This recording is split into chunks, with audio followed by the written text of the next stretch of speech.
From the biggest moments. Can you believe it? To gold medal championships. Sidney Crosby, the golden goal! It's your update on Canada's game.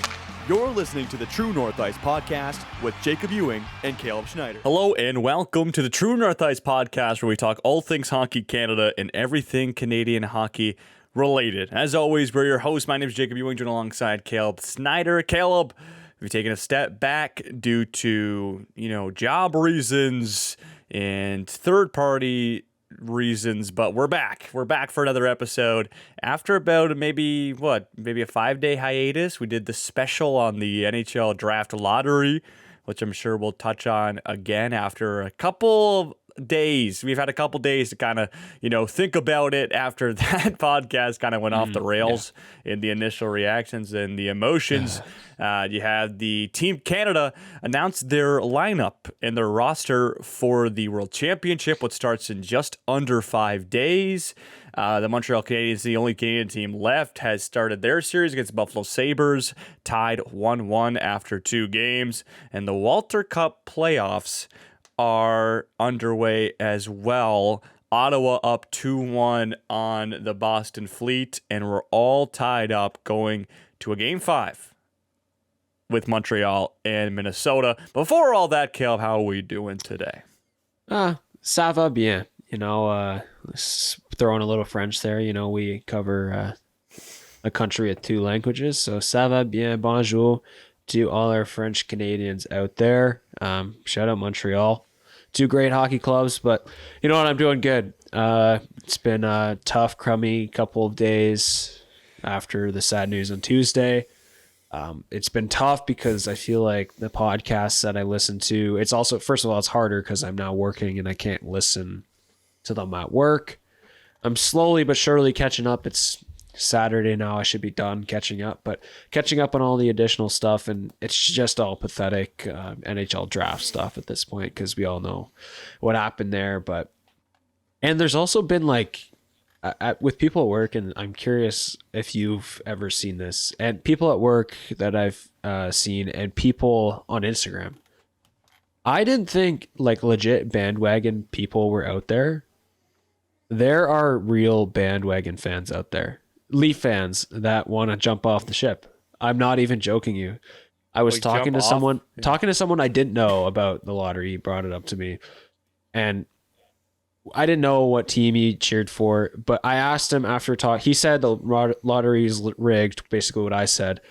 And then I asked him what team does he actually cheer for, and he says, "Well, I'm a Leafs fan, but I'm thinking about switching to Buffalo next year." And have you experienced that? Because that just doesn't feel real to me. Yes. You have experienced that? Yes. I think you were surrounded by many hardcore sports fans, and so the concept of bandwagoning just not in the vocabulary. I think it's a red flag for sure. It but is. You could definitely I know people who have jumped ship before, especially since there's the Leafs, one. I think I can give one example that it's allowed is if, say, obviously the big one that happened was Utah just came into the league. And most people from Utah were Vegas fans because Vegas is the closest city. And then when Utah comes into their own city, then you can jump ship to the new city. I think that's the only excuse you have. This is completely different. Yeah. I don't think everybody's a hardcore fan, though. This guy wasn't, and I still think it's ridiculous. Exactly. I think it's ridiculous. You don't have to be a hardcore fan, but if you're a fan of a team, and this guy's a hockey player too, obviously he doesn't follow the league enough, but even a casual fan can't jump ship, in my opinion. I think that's stupid. And I didn't actually think that was real until this occurred to me last week. I can agree with you that it might be stupid, but the fact you didn't think it was real, I think is I legit didn't think it was real. You know what I did know? No. You know what I did know what was real is a temporary bandwagon, which, you know what, sometimes I hop on the ship sometimes just for fun to make fun of people. Obviously I was on the Carolina Hurricanes bandwagon for 4 games earlier. But some people, I'm not even joking you, there's a couple Leafs fans that I saw, especially after Game 7 of Habs Lightning, they posted on their story the final score of that Game 7. Basically cheering for the Habs, even though they're a Leafs fan. I think that's pathetic as well. I mean, Boston Pizza did their job, though, I guess. So, I mean, I think it's just like these guys don't live in the hockey realm. well, no, one for sure definitely does, and it pissed me off. But, Okay, well, Caleb, I'm glad you got that off your chest, man. It's stupid. You know, I can understand what you're saying, and you know what? It's fair enough. Hey, leave in the comments down below if you think that's dumb. Rate that on the scale of 1 to 10. If you're watching on YouTube, people who like sports and they say they claim a team, but because they're bad, they switch bandwagon. Like, I think back to a clip in the show. I think it's called with, oh my God. Is it called The Middle? I don't know. Yeah, You're it's asking the called wrong The Middle. guy. It's called The Middle. It's called The Middle. I always see the clips on Instagram and TikTok. And the dad goes to a Super Bowl party or goes to somebody else's house. And the other guy goes, so they're from Indianapolis where the Colts play. And he's like, they're like, oh, the Colts aren't doing so hot this season, you know? And the other guy's like, yeah, I used to be a fan, but now I'm a Patriots fan. And you know what? The dad went home that night and was talking to his wife, and he was like, you know, that's a big red flag. How does a man jump ship when times are tough? Like that you lose respect for somebody like that. Show up The Middle. That's a great show. Like, that is great definitely clips. that is a red flag. With Brick 100%. Heck. You know Brick Heck? Do you know Brick Heck? Like the really short, nerdy kid from that one show. That's the Oh, Middle. that's the show? I'm talking about. Like yes. the one clip that pops in my mind of that show. Well, actually, there's two. Pizza. The pizza one where he orders Yeah. 10 or 12 pizzas and gets it for free, got and the 10 other free one's when pizzas. they miss a week of school or something. That's the only two. Oh yeah. The only two clips Dude, that's I can. a clip. Oh my gosh. Yeah, that's the show I'm talking about. That's Okay, funny. there you go. There you go. Let's get serious here, Cal. Team Canada has announced their official roster for the 2026 Ice Hockey World Championship in Switzerland. And you know what? There are some definitely notable names on this roster, Caleb. There's some pretty good names. A lot of names that were maybe borderline could have made the Olympic team this year. I'm looking at a guy like potentially Mark Scheifele. He was Jack right Reeves. there. Jack Reeves, yes. Matthew Barzal, maybe even a borderline guy. You know, maybe he was in the wider scope. Evan Bouchard. We'll have a good conversation about him. But hey, there's some very good names on this roster. And honestly, we say it every tournament, but this is a roster that definitely should, or I was going to use the word could, but maybe even should win gold. For sure in the conversation for a medal. Not all the roster, like we're still waiting on Sweden's roster. I think they played today. Roster comes out tomorrow. USA's roster might be the worst roster out of maybe the top 8. Like the World Cup of hockey teams young. in a couple years. Well, Very no young. kidding. It's Young and Matthew Tkachuk. But It's cool though. like, oh yeah, for sure. I think, like, watch, they might win. Like, there's still a really good chance, just because Seems like a tournament. Yeah, it feels like that team is gonna succeed and is gonna do above expected, just because there's so many young kids on that team that don't have the experience, are just gonna play as hard as they possibly can and It seems outwork they the need other to team. gel. They might just gel really well. Yes, for sure. They just play a brand of hockey Yeah. that is just so connected in a tournament like this where it's so short. And I feel like, honestly, with a guy like Matthew Tkachuk, who, like, have they announced a captain yet? It's gotta be him, I think. Yeah. He's the honestly, only one from the Olympic yeah. team, I'm pretty sure, right? I could be believe wrong. so. I don't have the roster in front of me, but I believe so. And you know what? If there's honestly anybody, any American to kind of, in a short tournament, to really kind of set a dynamic early, it might be him. Might be him to will do be that him. onto a young roster. Well, it will be him on this roster, but I'm thinking like the grand scope of the Team USA. Yeah. Right? Like this is sure. a perfect guy to come here in a short tournament, say what he needs to say, get his point across about what it takes to win a tournament like this. Right. And and like dude, this is like go ahead, sorry. yeah. I remember initially when we were talking about Team Canada's roster, Caleb, you kind of described what this Team USA roster looks like. Like you wanted a lot of young guys who were excited. Like I remember you were throwing out names like Michael Misa, and this team is headlined by like James Haggins, Ryan Leonard, Matt Coronado, your guy, Oliver Moore, Riker Lee, and Isaac Howard. All guys who are under the age of 22. Well, like, if not isn't more, Max Plant on the? Yeah, Max Plant. He is. He's Yes. not even in the NHL. Declan Carlisle has barely played for Tampa. Like, there's a good chunk of players. Like, I mean, I'm surprised. Like, I think if you are a like Hockey Canada, Sweden Hockey, Finland Hockey, USA Hockey, all these organizations, I think you should really be pushing for a roster like this. But you need to surround them with more than just one guy that played at the Olympics, especially in a year like this. Yep. I feel like if it would be a bigger success, who cares if they win or not? Especially, I'm looking at Hockey Canada here. And, well, I guess they have... Is it just Celebrini? I didn't actually write this down. I think it is. Like, yeah, it's just Celebrini. Yeah. Like, I know some guys are still in the playoffs in injuries, but come on, let's throw in a couple Olympians in here just to set the culture. A couple more. You don't think they would have asked the Olympians? Well, I think they didn't ever spin it like that. And you you don't know think what? they would ask I us guess to- it's hard too because there's a lot this year. It's harder for at least Canada just because there's a lot of guys that won't make the 2020 or 2030 team. But still, you should try and use that to sway players to come and say, hey, let's set the culture early, 4 years in advance. So some of these kids that are on this team and who will be on the 2030 team will understand it and will mesh better and just understand what the culture and what they expect in 2030. But I mean, Celebrini is obviously a big name that will do that. So, and I guess like John Tavares is at the 2016, but like that's it. So I mean, we'll see. Maybe Cam Talbot was in there once, maybe. On a national team, senior national team? Maybe just world championship. I don't think I take that back. There's no way.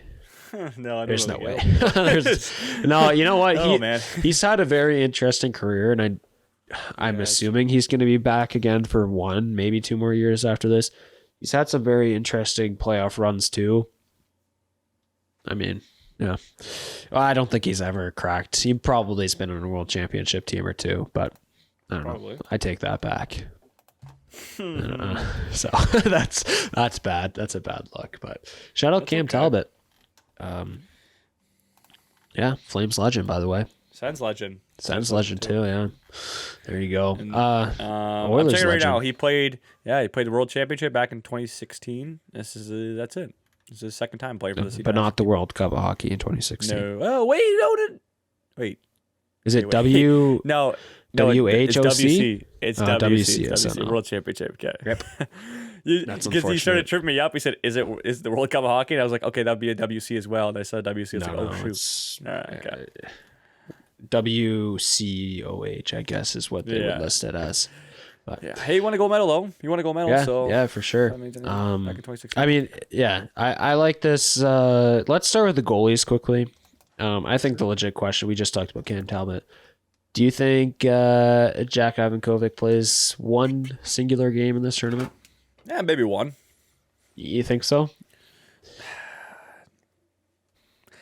I think it just depends what the coaching staff wants. You know what I mean? Like he's obviously the third guy, but who says like what the teams are going to play? Some of these guys like you're going to walk all over them.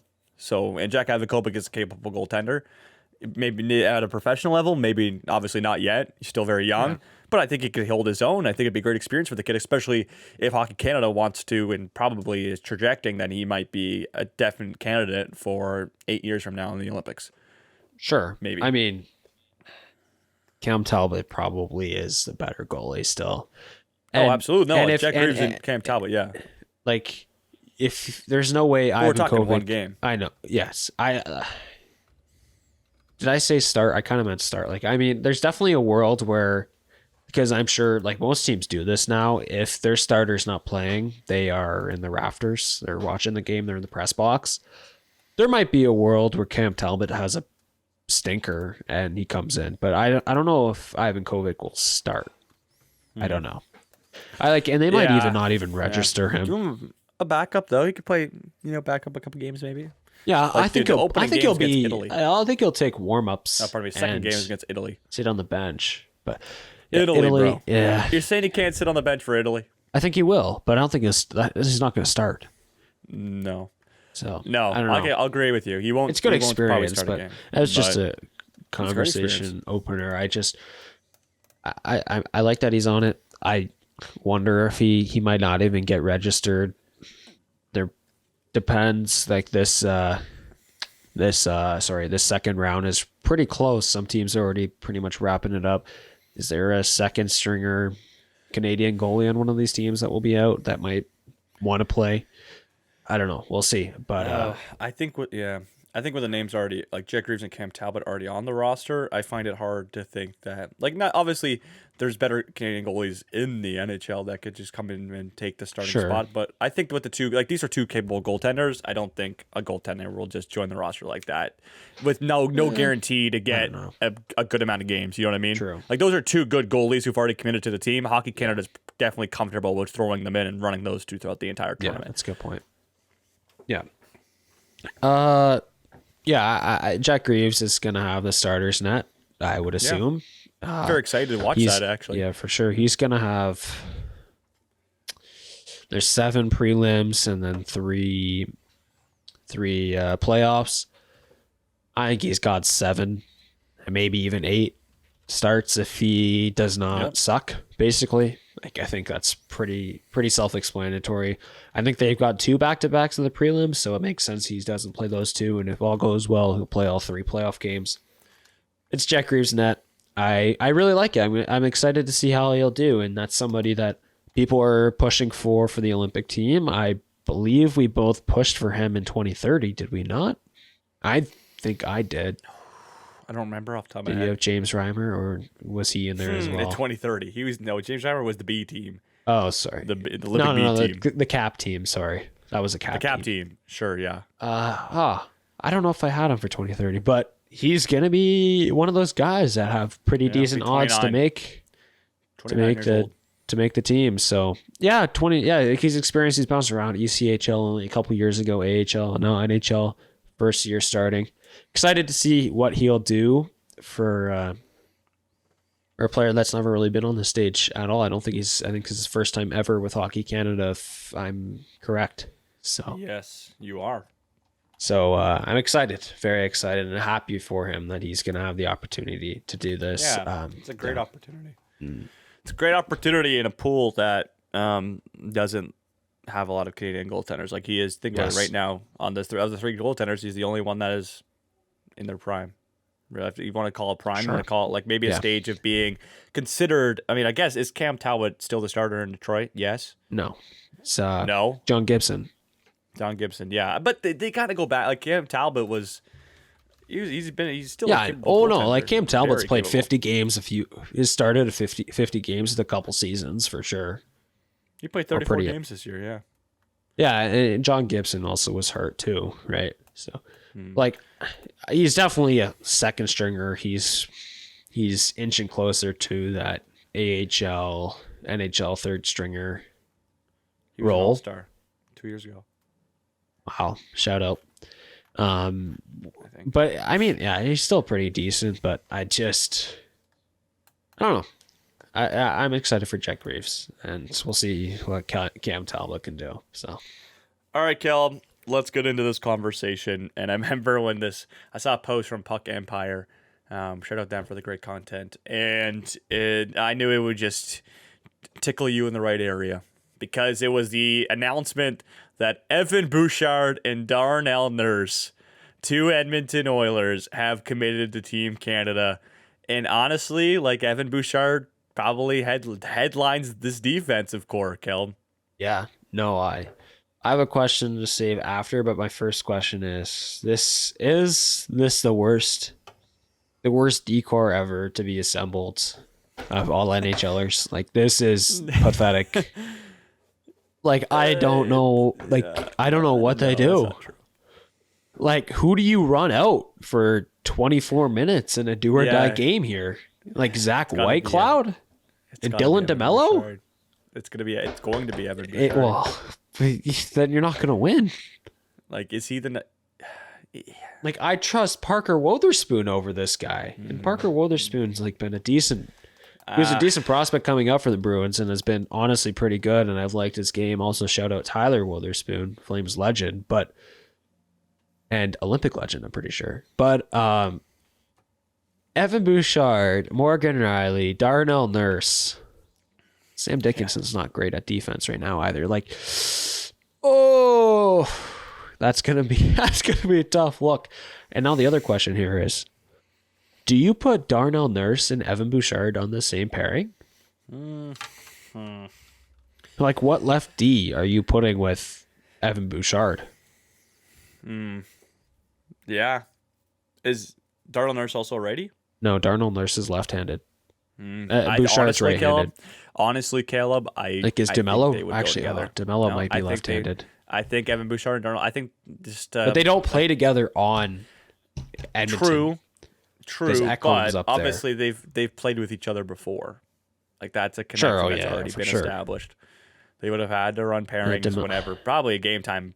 Probably. Actually, I'm going to search that up right now on Money Puck if they've been a pairing. They definitely have. I guarantee you they have.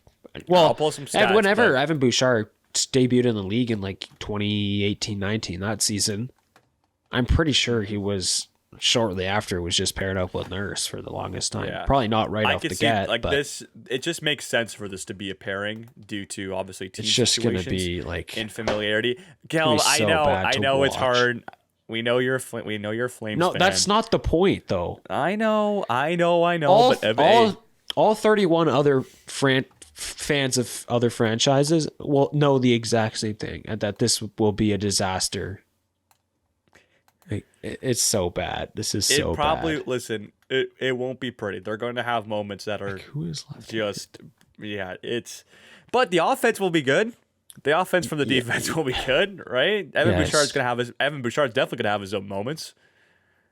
Offensively, and on the power play for sure. But yeah, I'm trying to see if somebody's made a mock lineup because I don't want to look up every single left-handed or right-handed because I don't know that. Like, is Parker Wotherspoon left-handed? Like, that's probably the next guy I'd put up there. I think White Cloud's right-handed. DeMello's definitely right-handed. White Cloud is right-handed. I know that for sure.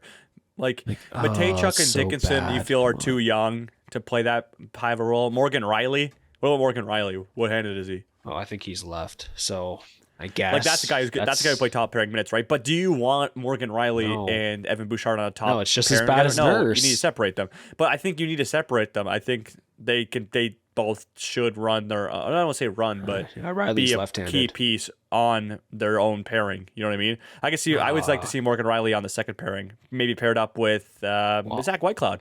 I think that'd be fun. Well, sure, okay, but first of all, in my opinion, all three of them have to be separated for it to work.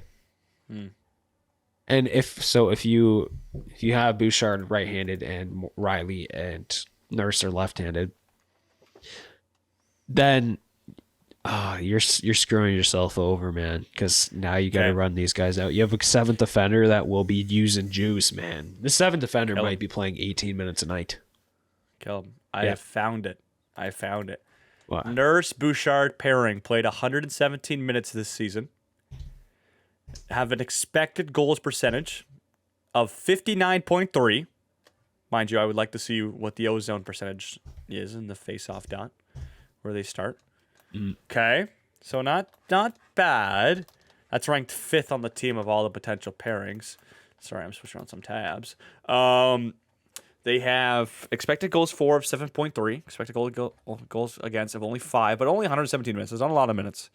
But that's accumulated over 69 games. So it has been a pairing they've went through a fair amount of times throughout the season. Yeah, that's fair. Expected goals per 60 minutes, 3.72. And expected goals against per 60 minutes, 2.55. So unfortunately, I can't find the amount of ozone draws they get because I would assume it is definitely more than any other spot on the ice. Yeah. But statistically, they're pretty good. And you can't knock stats. And they played. That's 117 minutes. Like that's a 5-on-5 minutes, right? See that I also don't have, unfortunately.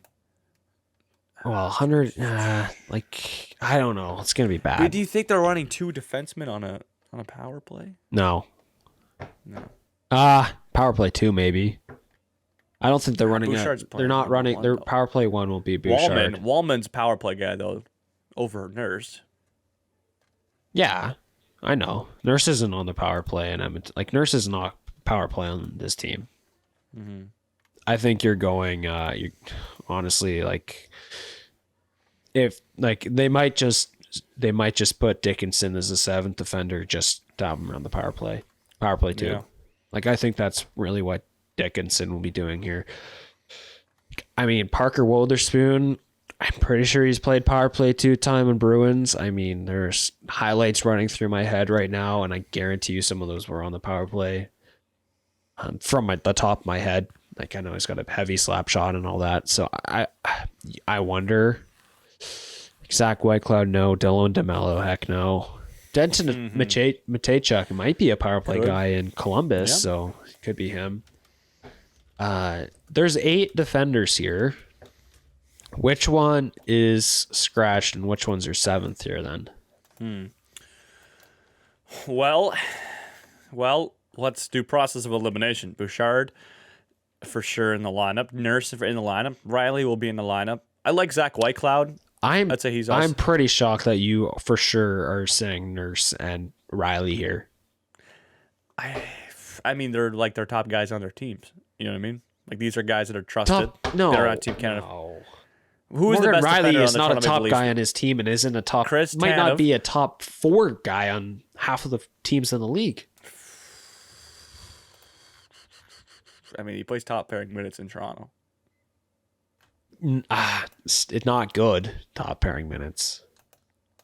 But he still gets those minutes, Caleb. Because In look a at their tournament. D-core. They might have the Yeah. worst D-core in the league. But are you telling me Hockey Canada is going to scratch Morgan Riley on this roster? I see a world. I just don't. I think could tell they bring you. him. I don't think they bring him if they scratch him. I don't think that's the case here. I think I don't know. There's a world. I think there's probably a higher chance Nurse gets scratched over him. Really? I think so. Like, I think if we look at for sure, Dylan DeMello for sure in, Evan Bouchard for sure in. Is that it? Like, Is that I the think, list? I think so. Maybe, like, I don't know how they're going to, like, Zach Whitecloud has won a cup. I think he might be a for sure in guy. I could see that. Yep. After that, like, Dickinson, I don't think will ever crack the top 6. Like, I think he's a 7 and that's it. So Dickinson will not be in the lineup every game. So he is one of the 2. I think it's comes. Yeah. It's just Matejchuk's been so he's dynamic, and his defense, like the defensive side of his game, is really complete. Like it's hard, and I know he's young, and that's the easy cop out here. I would rather him over Nurse and Riley and Whitecloud. So I think he's in. I think it's Dickinson, Witherspoon, and Whitecloud, even though it should be Nurse, Riley, and Dickinson here. Okay, so you just kind of flamed me for saying Morgan Riley would be. But he shouldn't be a for sure in guy. And I still don't think he is. But we're talking about Hockey Canada here, dude. You don't invite a guy like Morgan Riley who has been playing top pairing minutes forever. I think you're skewed on Morgan him. Riley here. Like this guy's not a prestigious NHLer or NHL guy, No. and neither is Nurse. I know they've had long careers, but these aren't prestigious guys that are super good. And quite frankly, this might be bad. Well, Nurse is different, but Morgan Riley hasn't had an outstanding 2 or 3 years put together. I know he's been a number 1 defender on the Leafs for the longest time, and especially in those COVID years, he was a good player and a good defender, a top tier defender in the league, but has never been a true number 1 guy, and has just fallen off a cliff the past 2-3 years. So I don't know. I mean, there's a world that he is the Mackenzie Weegar resurgence when Weegar went to the World Championship and then scored was like second or third in goals a year after in the NHL for defenders. So, but like, there's a world they scratch Morgan Riley here. I think there is. Okay. And maybe my perception on Morgan Riley is skewed. I think Can't say I watched a lot of Leaf games this year, Cal. No. Can't say I did. Only when they played the Suns. Yeah, so 4 times a year, I guess. No, I think Morgan Riley is okay. Here's a question. Okay, let's do this just to see how off we are or how different we are. Okay, wait. Okay, yeah, you go, and then I have something to bring up, maybe. How many top 4? How many teams top 4 would he crack into the NHL this year? Morgan Riley? Yeah. Like being good enough to be in the top 4 and playing 18 minutes a night. I mean, like, how many minutes he plays well over? He has to play well. That doesn't over 18 matter. minutes It's right how many. now in It's because Toronto. looking at the Leafs, so it's for sure 1 because he's on the Leafs. Okay. Top 4. Okay, It's for sure 1, but how many more? And we're not going to scan through every single team's decor right this second. We're not doing that. But I would say maybe. Like, is it 10? Yeah, I was thinking double digits. I think maybe right around that because obviously there's some terrible teams in the league. Yeah, like Do you obviously. think he cracks top 4? Do you think he cracks top 4 on your Calgary Flames? Now he does for sure. Not at the start of the year, but that's why I would think 10. Like New York. I would say 10. Yeah, I don't mind. 10. New York, Chicago, like all these teams in the lottery. New York, Chicago, San Jose. I don't even have the lottery right in front of my eyes, but like, yeah, I would say 10. Okay. I think he's for sure going. I think maybe for sure was a bit heavy, but I just don't see how you invite a guy who's been around for so long and played good hockey. Like, it's been obviously a known defenseman for years now in the league, like Morgan Riley, and especially maybe this is another factor I was just thinking of with a GM of Jason Spezza, who was obviously For sure, in the organization with Morgan Riley as the associate GM for a while with the Leafs, and obviously played with Morgan Riley. I think if you call him and you bring him over, like, that's a guy Spezza probably trusts. Okay. Obviously, probably played in some of his prime years. Yeah. I think he's going to get minutes. I do have one other point here. Okay. This all happened a while ago. Leaf season was over, but the pressers, Morgan Riley did not have a spot immediately after where John Tavares did. John Tavares was already committed. Morgan Riley did not get the official call yet. So they're waiting on other guys. I know it can be a little skewed. Maybe he also said, I know he said he's interested. He might have not made his decision fully. That's a good point. But there's other guys, like John Tavares is already fully in at that time and was already committed. And the Leafs already posted something about him being on the team, whereas Morgan Riley wasn't yet. So, but I mean, in the end, I think looking at this decor, if they called him up right away after the season, I'm sure they wouldn't have been the end of the world because I don't think they're cutting anybody else given Sam Dickinson made this team. So, well, man, it's going to be interesting. Yeah. You think about defensemen. You honestly think about defensemen in a league who are like just kind of liability, like get minutes but are liabilities. He's one.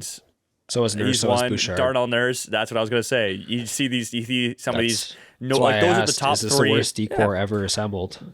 Those are the top 3 recognizable names on the decor. Darnell Nurse, Morgan Riley, Evan Bouchard, no doubt about it. Yeah, Dylan DeMello maybe. But next. when they also fall into that category of guys who are liabilities at times, like that, I think it's more or less like obviously not always liabilities, but when they do make a mistake, like it just sticks out like a sore thumb. Oh yeah, easily. Right. So, and that's what stands out. Yeah, like so. Right off the top of my head, second last Oilers game of the year against the Kings, he fluffs up the puck on the power play and Artemi Panarin score. Or I don't know if it was on the power play, but it was in the offensive zone, and he's at the point and he fluffs it up. Artemi Panarin finds it, and they win 1-0. The Kings. Like stuff like that just is engraved, and at least in my mind. And obviously, Oilers fans are blind to it, and I think Leafs fans have come around and they know Morgan Riley sucks, but Oilers fans for sure have closed their eyes every single time that happens. Magically, they close their eyes. But, I mean, he does make up for it very well on the offensive side. Like, this is Fair. a guy who got probably Norris votes this year, right? Yes. So It's not a finalist, thankfully, though. yeah, We'll I get to guess that so. later. Oh, Caleb, official news. Flyers are out. Carolina Hurricanes are the first team in the third round of the go. Stanley Cup playoffs. Yeah. Breaking news, OT winner. This is a great segue, unless you have one last thing for defense. No, let's do it, man. Forwards, they only announced 12. Porter Travis Martone? Konechny? No, it's Travis Porter Konechny. Martone. What? It's definitely Porter Martone. That might be want the Travis- closest lock of the century. Right? You think so? Yeah. He hasn't probably. played many games in NCAA, right? Yeah. Yeah. I mean, Konechny Dude. could go, but I don't think he Yeah, would. I like you didn't make the Olympic team, right? So. Yeah. We'll see. But Wait, who's yeah, they got Oh, sorry. I just want to break the news. breaking. Guess who scored? Actually, just guess whose line scored. Well, I know Stankoven scored earlier. Yep, it was just at work, I but- think it was Stankoven to Taylor Hall and Jackson Blake, the OT winner. Yeah, my boy. Oh, it was an OT. Overtime, yeah. Oh Overtime wow, winner. it was 2-1 for Carolina for a while, and then Yeah, no, the There's, Flyers scored no with goal, like yeah. under 10 minutes to There you go. go. It was, I wasn't really watching. I was at work, and then I came home and just didn't even bother really paying attention. I obviously looked to see who scored and whatnot, and I'll definitely catch up tonight. But that series has just not been interesting to me ever since that first game. I know the Flyers had a lead early in the second game, and then they lost an OT. But shout out second line, man. Shout out Taylor Hall, my pick, one of my picks, playoff watch. So. It's been fantastic. Yeah, shout out Carolina. We'll see. First team to have back-to-back sweeps in the in the current NHL playoff format, and the first team to do it since 1987. Well, and the Avs are right there too.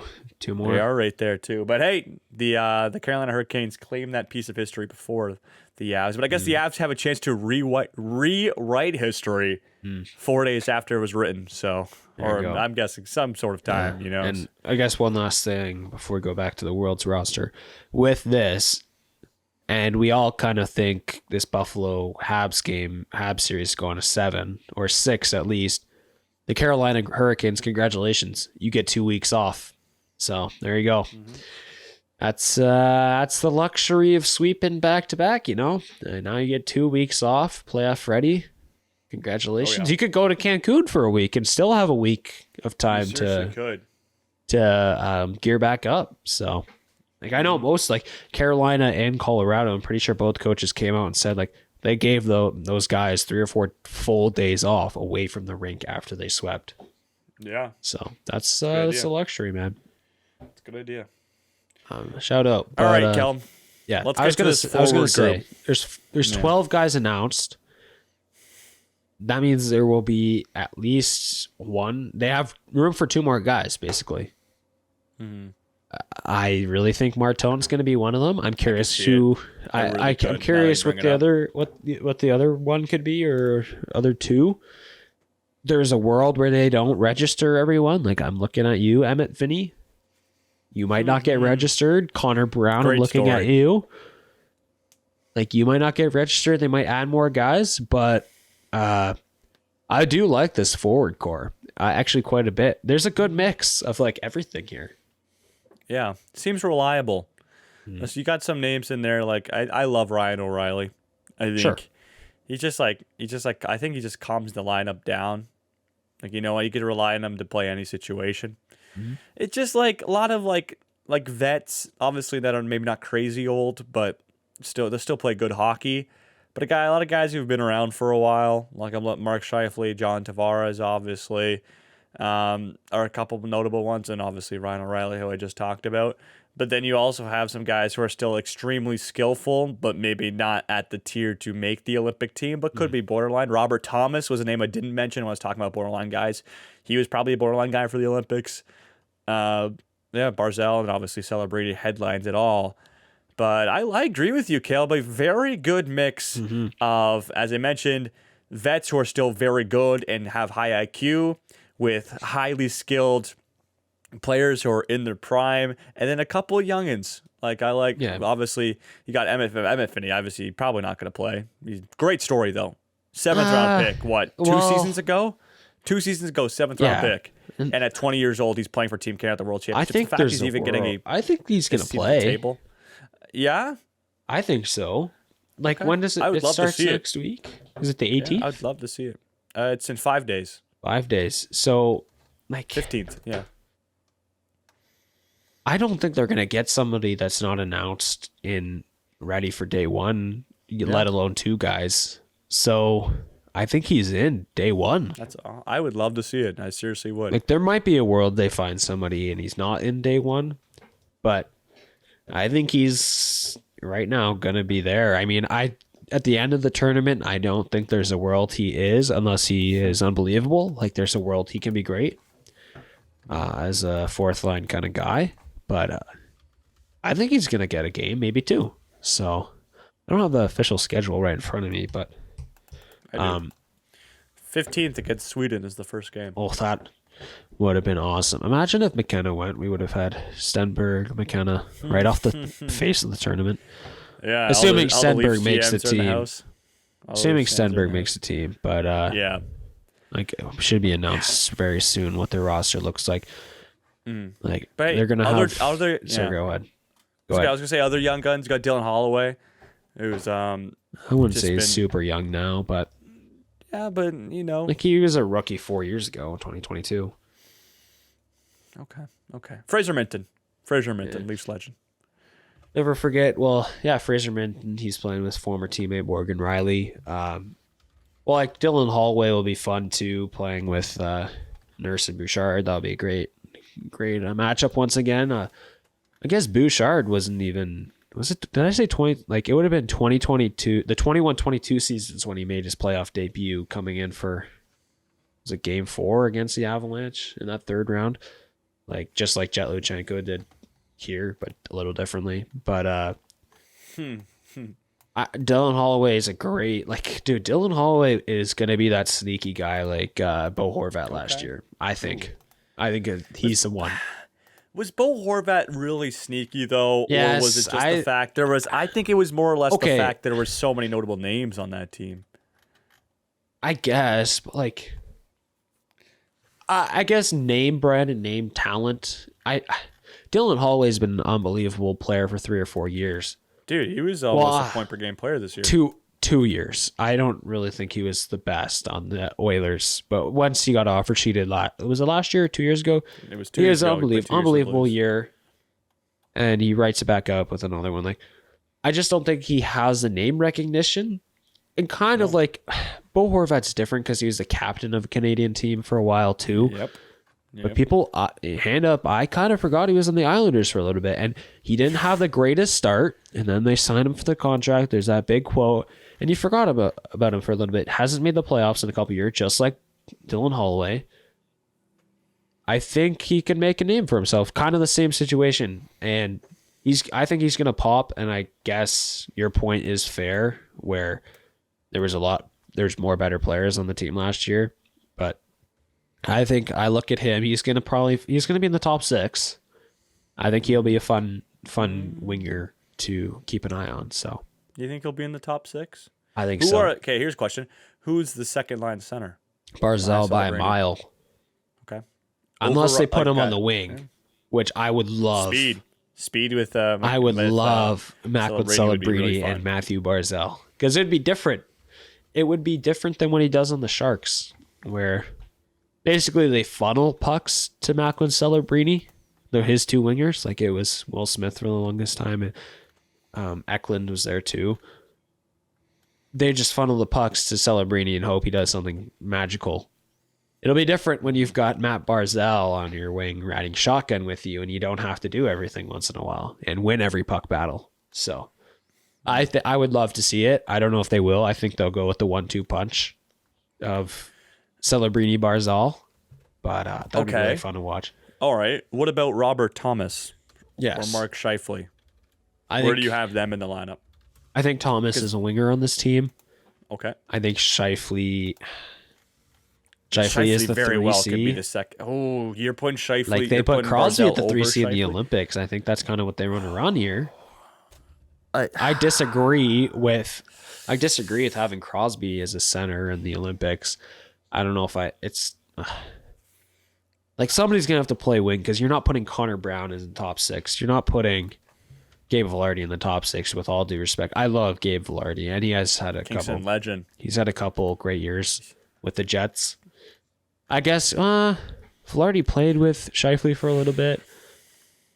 I know they flip-flopped a lot this year.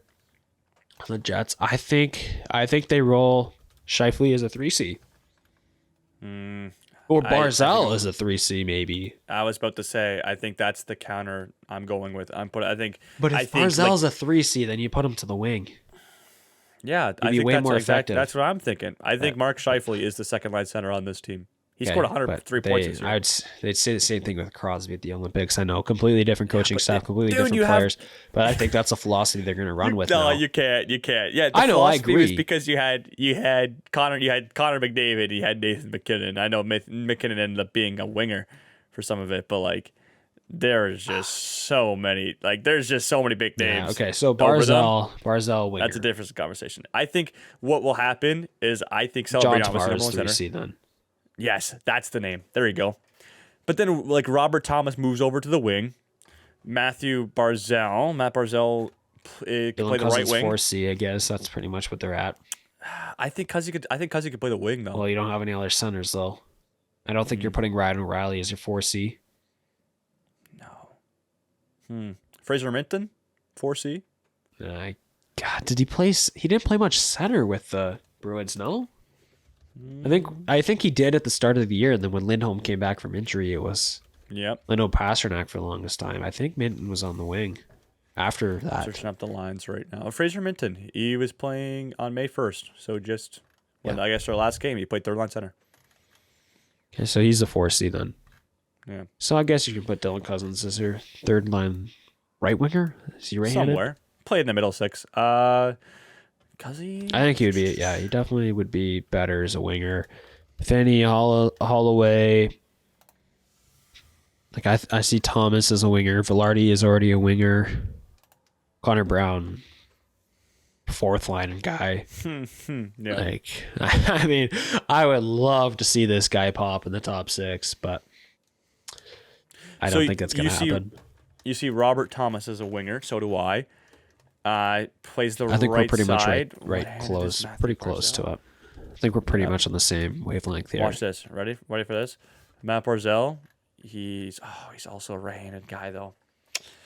Would you put Barzal over top of Robert Thomas on that first line right wing? Easily. Okay. Easily? Yes. Okay. Just because of speed.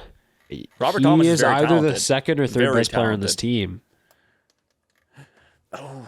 Okay. Is that a crazy thing to say? Is that pumping Barzal's tires, or is that a knock on Robert Thomas? Robert Thomas has been point per game the last 3 seasons straight. Mind you, on a mediocre Blues team, maybe even a mediocre Islanders team. Barzal, he plays all. I don't know enough about Robert Thomas, but you had on the Blues it was the Thomas Kyrou show for the longest time. I guess would Thomas have played all facets of the game? Everything? Would he be a PK guy? I think maybe. But where Barzal is, Barzal's so much faster. They're both pretty physical guys and both can shoot. But Barzal has so many crazy scoring chances, it feels like when you watch him. Mm-hmm.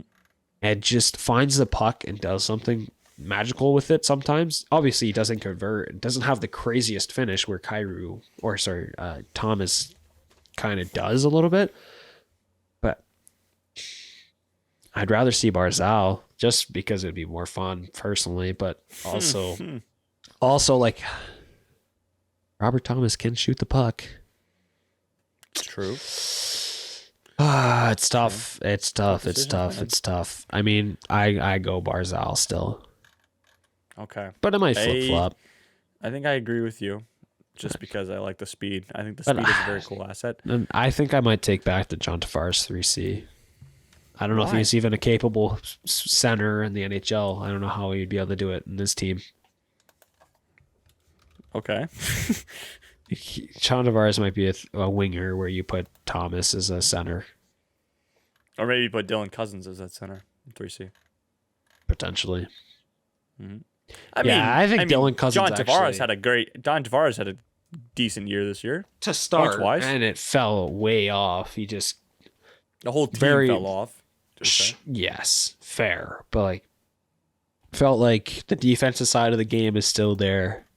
The offensive side fell off a cliff after the first 30 games of the season, and the speed isn't there.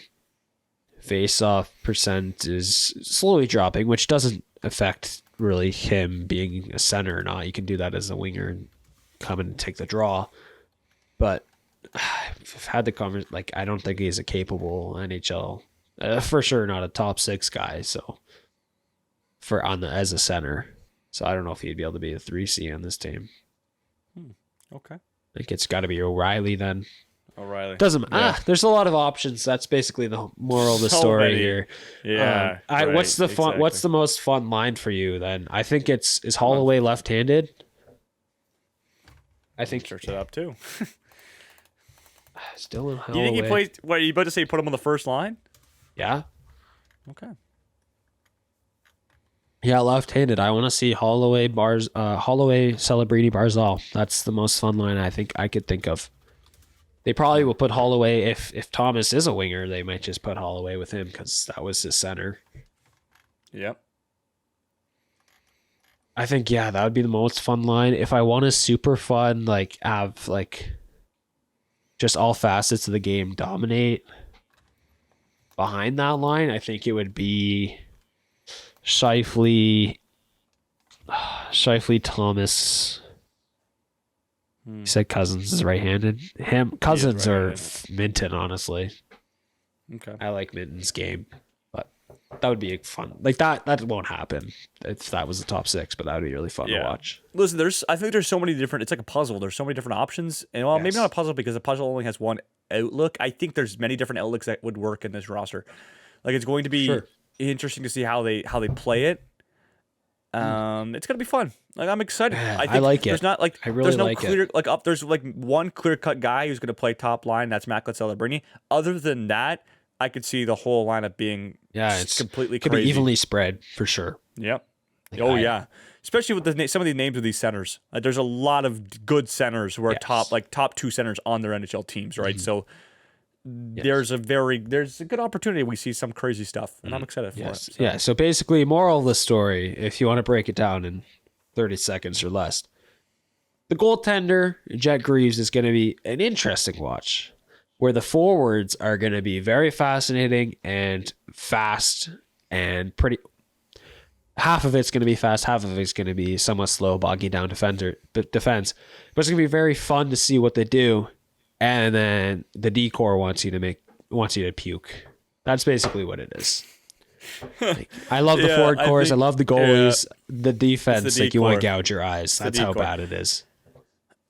Yeah, there's just a lot of questions. There's so many question marks. I think Yeah. maybe obviously it's not more or less how they construct it. That's not the question marks. It's just the names on the roster and maybe the history of some of their trajectories, especially recently, how they've played, and it's those outliers like Evan Bouchard, a fantastic defenseman. He's had Norris votes, Kel. I know you're not a Bouchard fan, but he's had a fantastic year. You can't knock that. But obviously, if you just follow the Oilers at all, when he makes a mistake, it is known throughout the entire fan base, and it sticks out. It's awesome. And other fan bases like yourself and the Flames fan base love to let him know.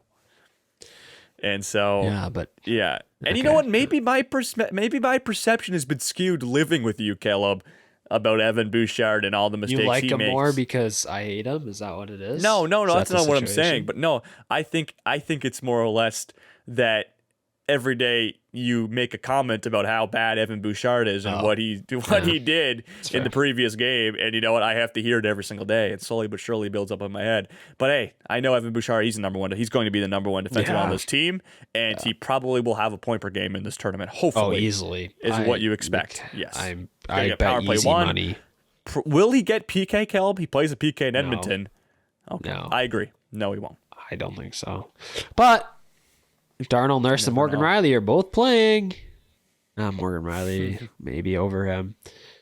I don't know. I don't know. That's a tough question because if Dickinson's in and you have Nurse already in, so you now you're down to 5. Would he be one of the 4? Maybe. He actually will probably. And he's I mean, not that some of these guys can't manage the minutes, but he's a guy you just get minutes to. He can play. He will be the 26-minute guy. Oh, he is. Yeah, he's going to eat the minutes on this team. Yeah, he has to. Has to. Yeah. All right, Cal. Let's move on from the Team Canada roster. Going to be exciting to watch them at the World Championships in Switzerland. And honestly, not knowing when our next episode will be, we'll probably be a couple games in, maybe one. So potentially, or maybe I don't know. We'll see. I don't know. We don't know the schedule at this point. It's been wild, but it's okay. Coming out on Monday. This one's coming out. We got some content for you guys. That's all that matters. Okay, Cal, let's move on to do you want to do PWHL or do you want to do the NHL? Let's do PW. We'll kind of stick with the same sketch. No. All right. Yeah, I got you. All right, Cal. The PWHL playoffs are underway, and honestly, man, they're already banging. Like, dude, they are almost finished up, wrapped up, and finished with a bow. The first round, that is. Yes. Boston, Ottawa. The Charge get to the CTC, 13,000 fans, the record-breaking number for fans at a playoff PWHL game.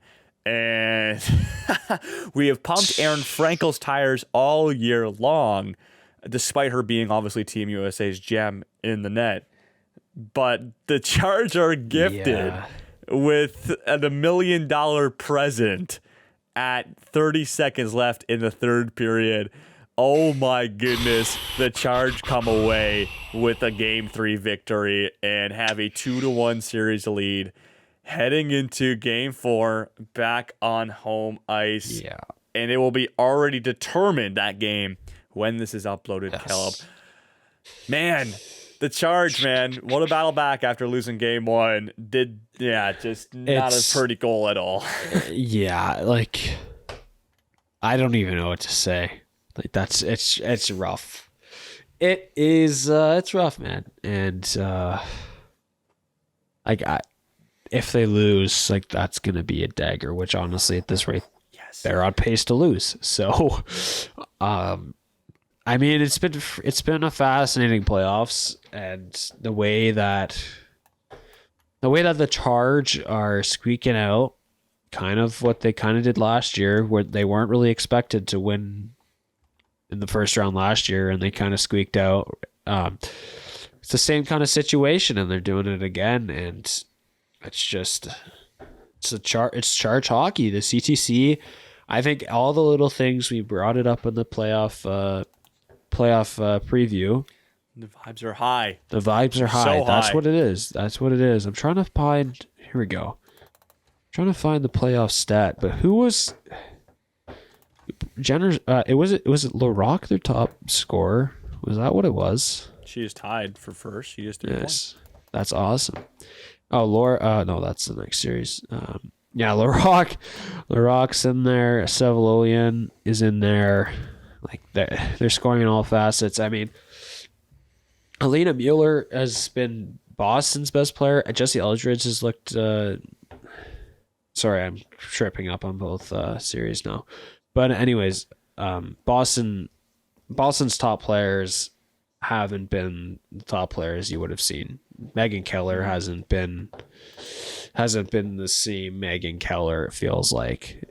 Jesse Eldridge, she scored the 1 goal as her first ever playoff game, but she was heavily relied on in New York for the longest time, and she's heavily relied on on Boston. So I know she had that little expansion trip as well, but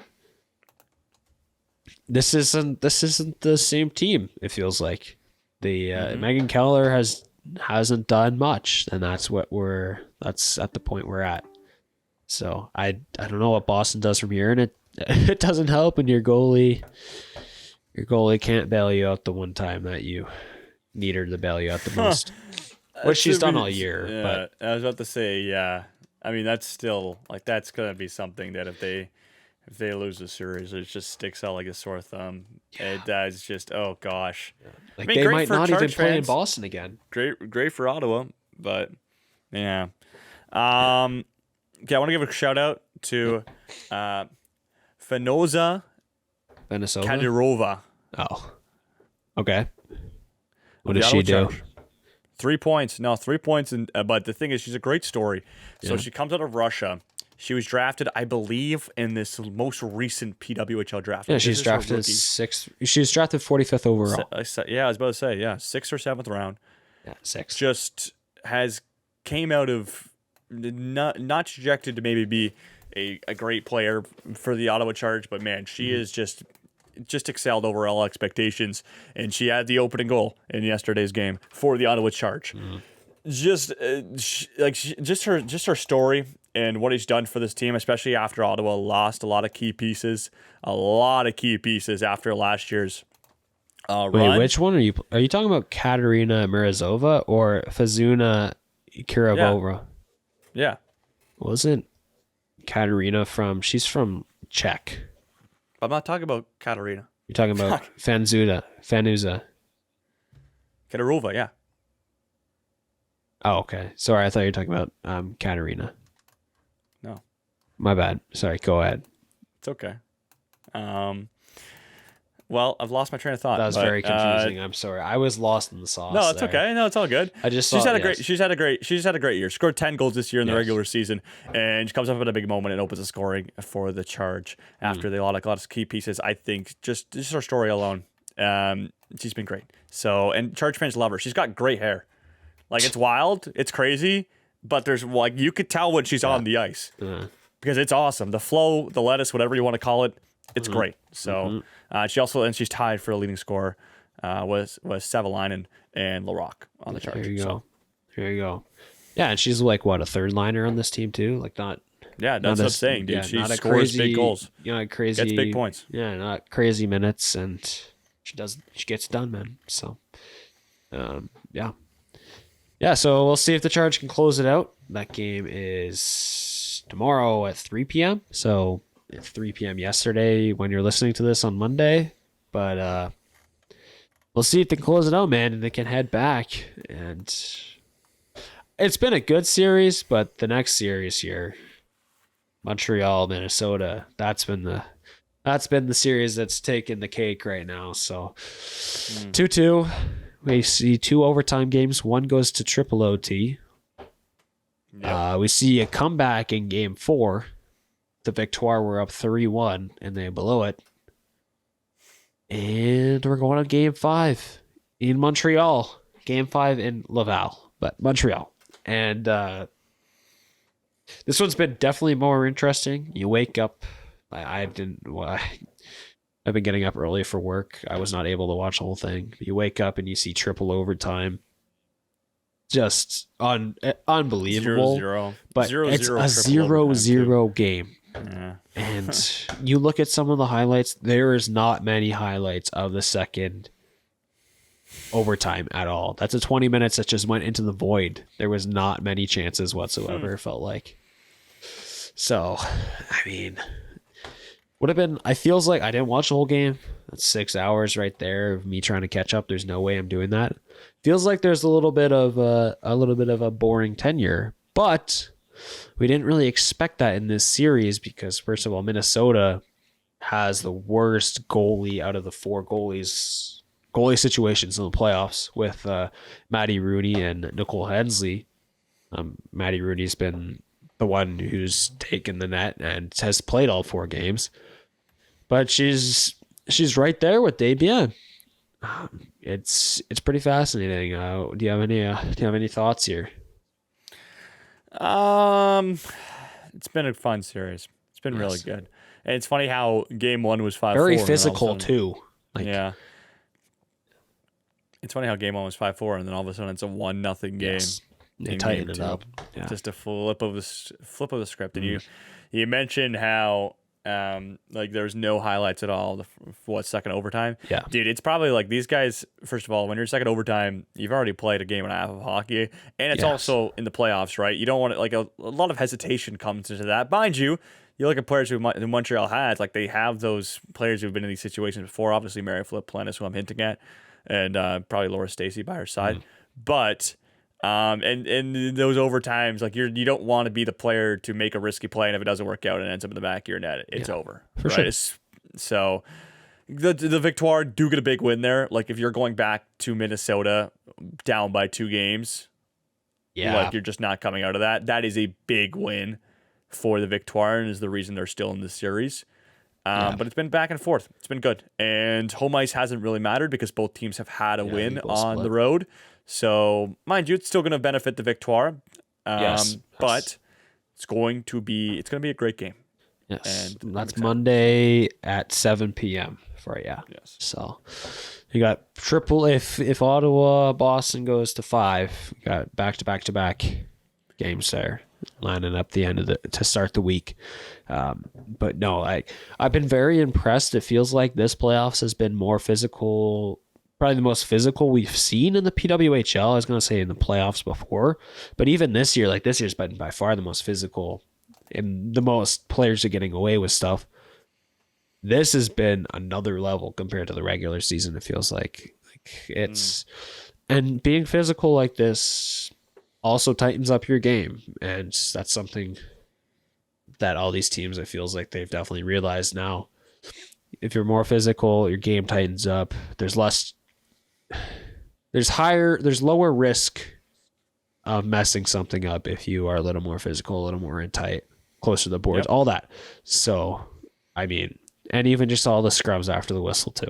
I don't think there's been anything like this in women's hockey, at least ever, feels like. So it's been very fun, and I haven't gotten around to as much as I want to, but it's been fun hockey to watch, and you're just gonna expect more and more of this in the next couple of years too, right? So yes, feels like the I forgot NBA. about that. We got some expansion news. Detroit is official. They have announced that they will be expanding into the PWHL next season, correct? Correct. Okay.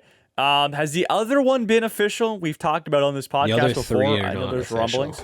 No, but Caleb, there is big, what I've seen, and I don't think it's satire, but the rumblings are continuing in Hamilton, I think Ontario. it's legit.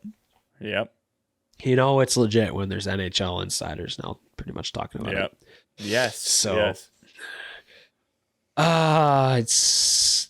It's hard. It's hard for me to get around again. I know I first initially thought about it, and we did a clip on it too. I don't know if this is the play now. But I also think the other two that are pretty much legit locks now are just as crazy. I don't know if you've seen the other two. Salt Lake City? No. Is that one? No. Okay, I saw some with Salt Lake, but it's not correct. It's San Jose and Vegas. Actually, I take it back. San Jose is great. Vegas is the one. San Jose and Vegas. Really? Yeah, it's hard for me to wrap my mind around. I understand, I understand Vegas has been successful with the Aces, but they've also had good teams. Like, this expansion team is not going to be good. That's the thing. Like, I don't think any of these 4 teams are going to be super great. Just looking at what happened the past 2 years and what the expansion rules are this year. I just don't know if this is, I don't know about Vegas, but I know San Jose is like the hot spot because you are in the middle of everything. It's a train ride from, oh my gosh, I don't have the political. San Francisco. Thank you. San Francisco. It's just across the bay. Oakland. You're not that far from LA. Like, there's everything right there. And people will show up. And it's been a hotbed for the WNBA. Like, they've been successful in LA. And what is it? Is it San Fran that has the other team, or is it San Jose?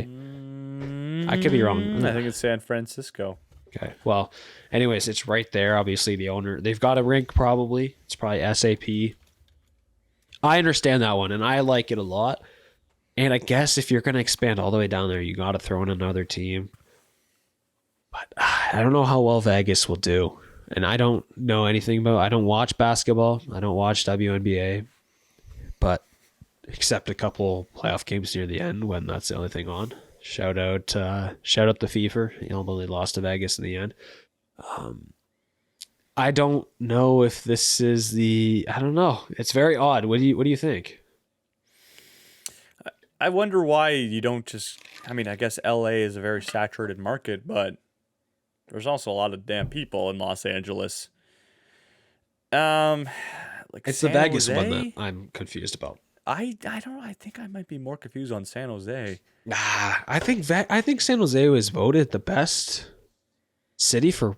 Oh, now I gotta And pull you it know up. what? Like it's a team. It's a hockey city that is just getting more excited because of how good the Sharks are going to be in future. So, I mean, they're coming in at the right time. If they're getting the right time in the market to go to San Jose. So I guess so. And also I think like Vegas is also a city that is expanding in many different ways. Obviously, they've had the Aces for a couple of years now. Here we go. And they're getting voted best women's sports city in the USA.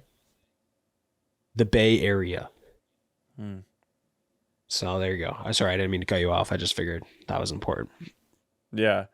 But then why not just, I mean, San Francisco would be hard to go to because there's no hockey team already, but I think it's just a rink. Like I think it's just a toss up which one. I think it's probably there's a more sustainable rink in San Jose. probably. I don't think it would be a big deal if it was in San Fran if they had the rink. I think that's what it is. It's harder for me to wrap my head around it because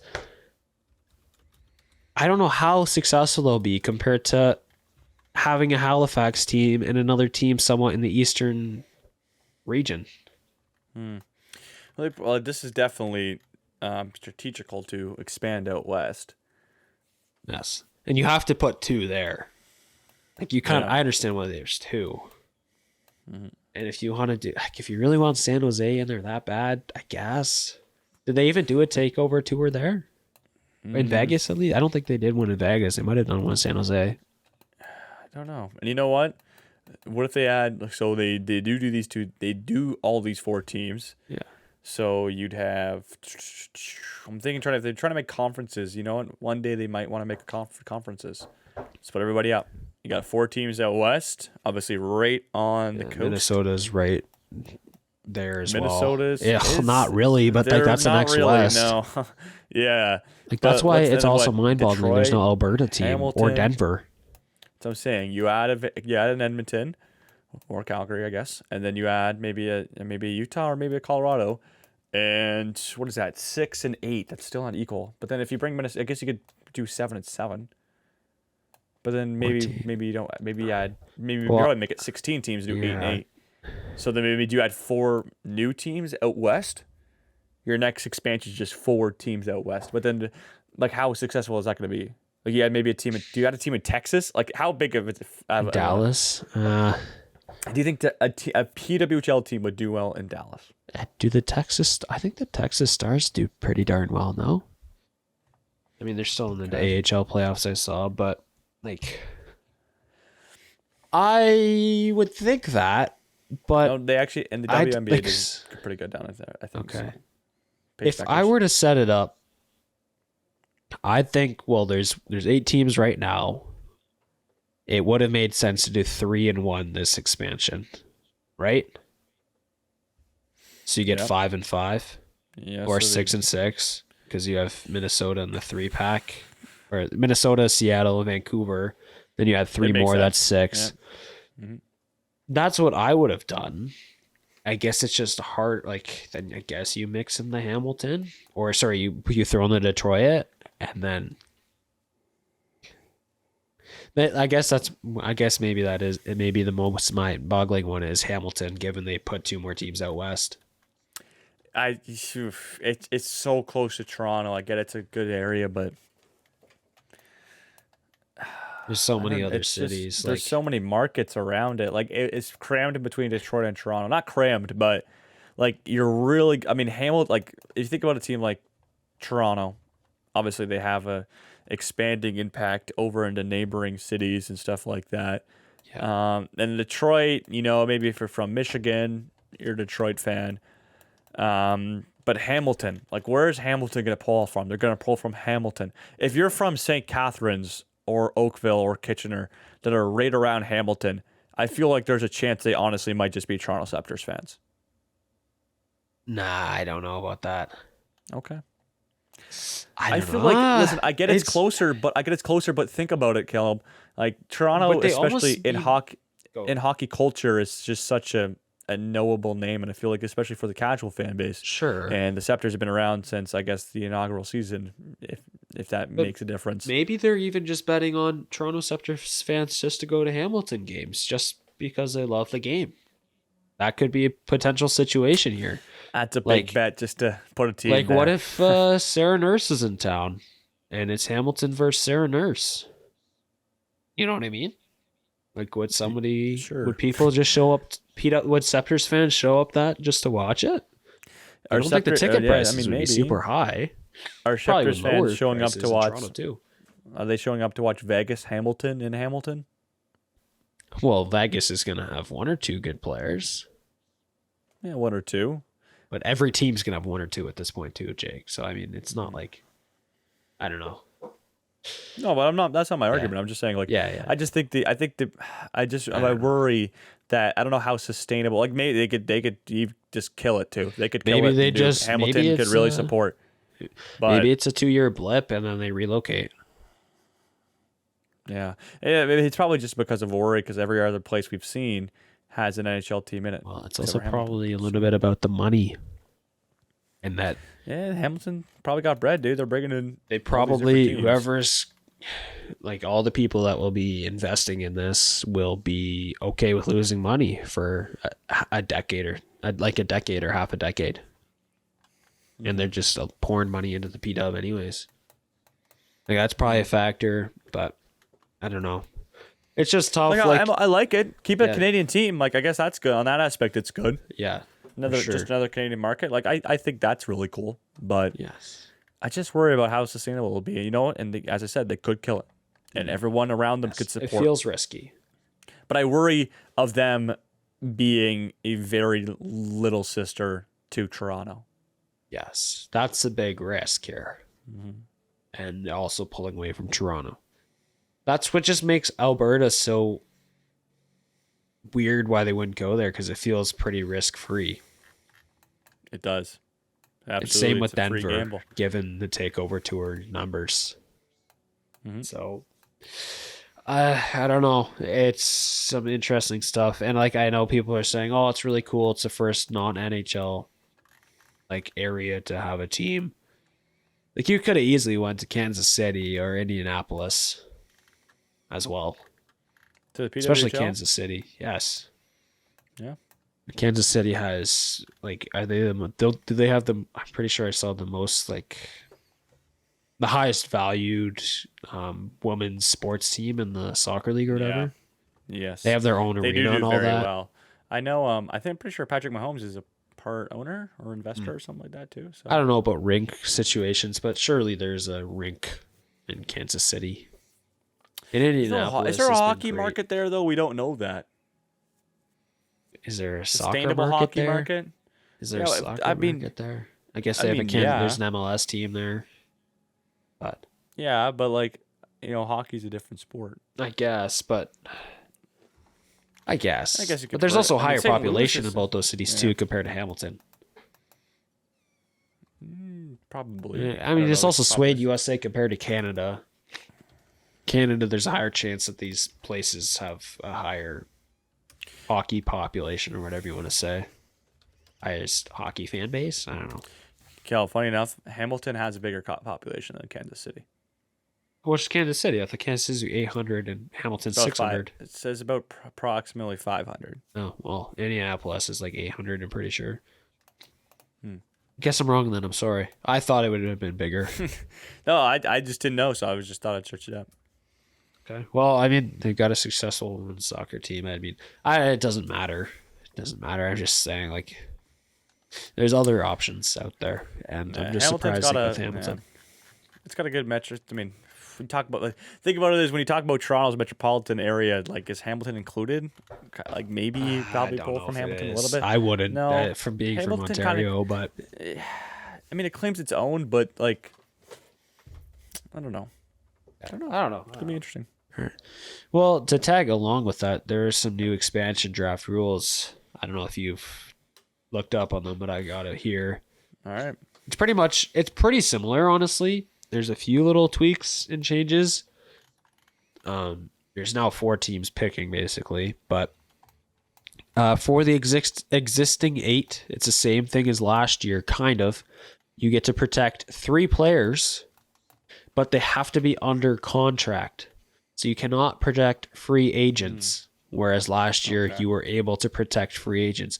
This year you must, if you want to protect somebody that's going to be a free agent, you have to sign them before the protection date or whatever you protect. I feel like that makes sense.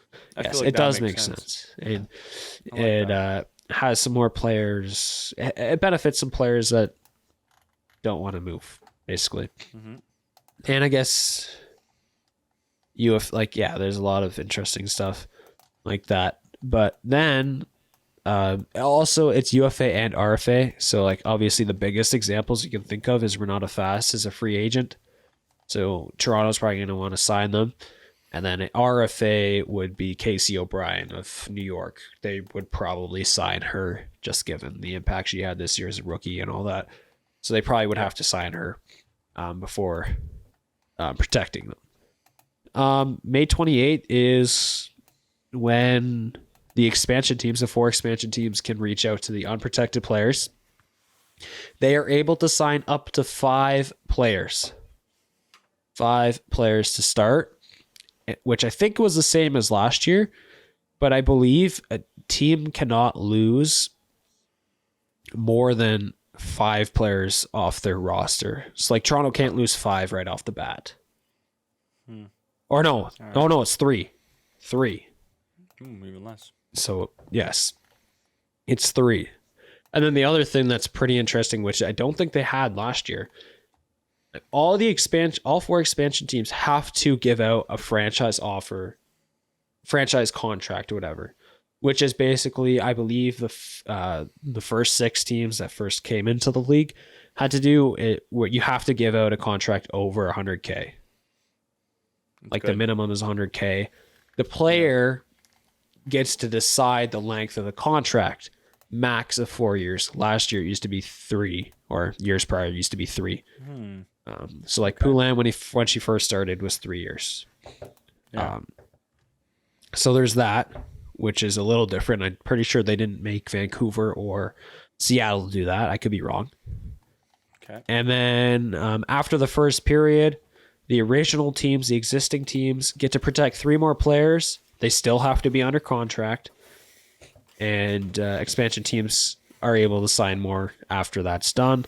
And they are allowed to have a max of 10 players on their roster. So expansion teams, 10 players after all this expansion stuff is done. After the second phase, the existing teams can only lose a max of 4 players. And that's that's pretty much it. Entry draft is June 7th. June 19th is the free agency, basically. I still don't like the format, really. I like the changes they've done. What do you think here? Well, honestly, it just threw a lot of information at me at once. I'm just... it's confusing. Yeah, I guess, it is confusing. I really don't... Yeah. Like, sorry, I basically okay, but this is basically it. It's the same as last year. They just changed the guidelines a little bit because there's 4 teams. You can only lose 3 in the first phase, but you only protect 3. That's basically it. So you will be losing some good players, and then after the first phase, you protect 3 more, and you will probably lose only 1 other player, assuming 3 get lost. That's easier way. Okay. Yeah. I mean, It will definitely. I mean, I feel like those so. Phase one, you protect your players. Draft goes through. When does phase one end? After each team has made how many selections? I don't think there was a official, like these are all tentative dates. So May 8th, 28 was the start date. Mm-hmm. I think it was only, maybe it was it 5 days? I don't know. They're all tentative dates right now, except the entry draft is the 17th. And the signing period or free agency is supposed to start the 19th, but that's not official yet. So some of this is all tentative except the entry draft. But May 28th is the official, or is the approximate date for it to start. I would say it's probably 4 or 5 days. Like, it's going to be a quick turnaround. Okay. But I just... These teams are going to be stripped, man. Like, I think it like we said last year that expansion it seems so rewarding for the expansion teams, which is the exact opposite of any other professional sports league. But in the end, I mean, neither of them made the playoffs, and they have the biggest disadvantage being where they are located. We have the biggest example of it not working. Yeah, fair. So yeah, I don't know. The playoff format could be expanded according to the presser in Detroit. Well, do you think they should open up to 6 teams, 4 or 5 teams? No, next expansion. No, like right for the playoffs. That'd be pretty cutthroat. Yeah, if. There's what? There will be 12 teams. It's just in the hard league though. next year. It's hard because you couldn't go to 5. You'd have to go to 6. I don't think it'd have to be. Why not just do a 1-game wild card? No, I think that's something they might do. I think they could do 6, and you do like the play-in with the bottom. That's too much. Okay, what about a I don't think they want to give any teams buys, and I don't think they want to give teams too much of a break. I think a 5-team playoff. How would that format even work? Well, you just have the 4 or 5 play a 1-game winner take all game, and then they get into the final 4. Yeah, like play-in. That's what I mean. Wild card play-in. No, but that's what I said with 6 teams though. We're both no, 3 but plays that's a lot more. 3 plays to 6, 4 plays to 5. It's one more game. Oh, you're saying like what double? I don't know what the NBA play-in is. They're saying like a double wild card. No, it's 1-2, and then their opponent is the winner of 3-6, and the other one is 4-5. I guess you could do it that way. I mean, I guess. I mean, I would have just done. I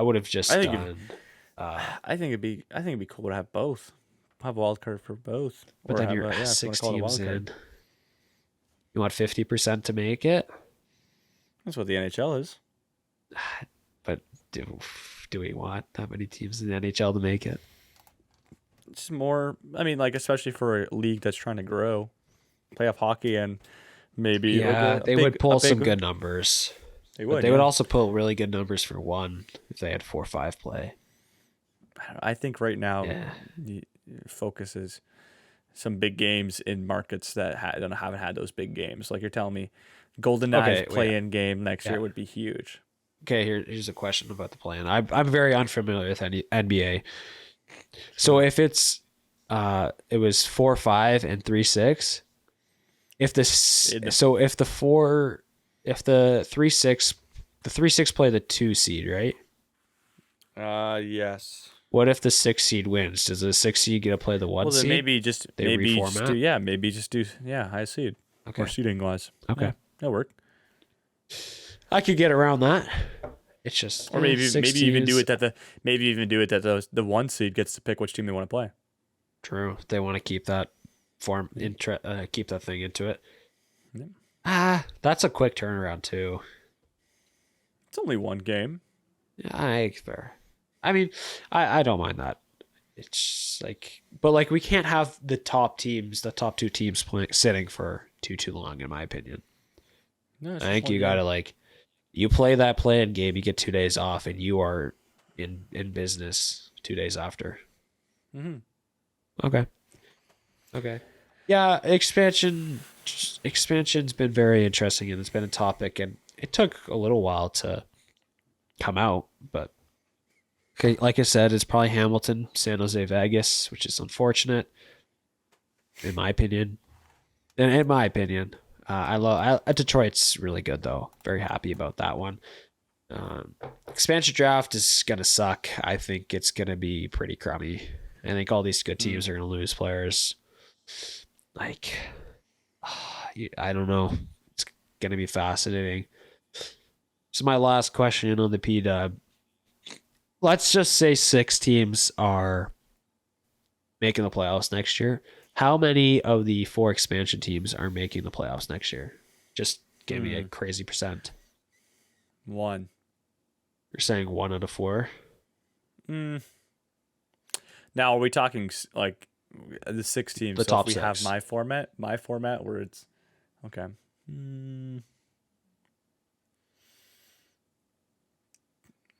1.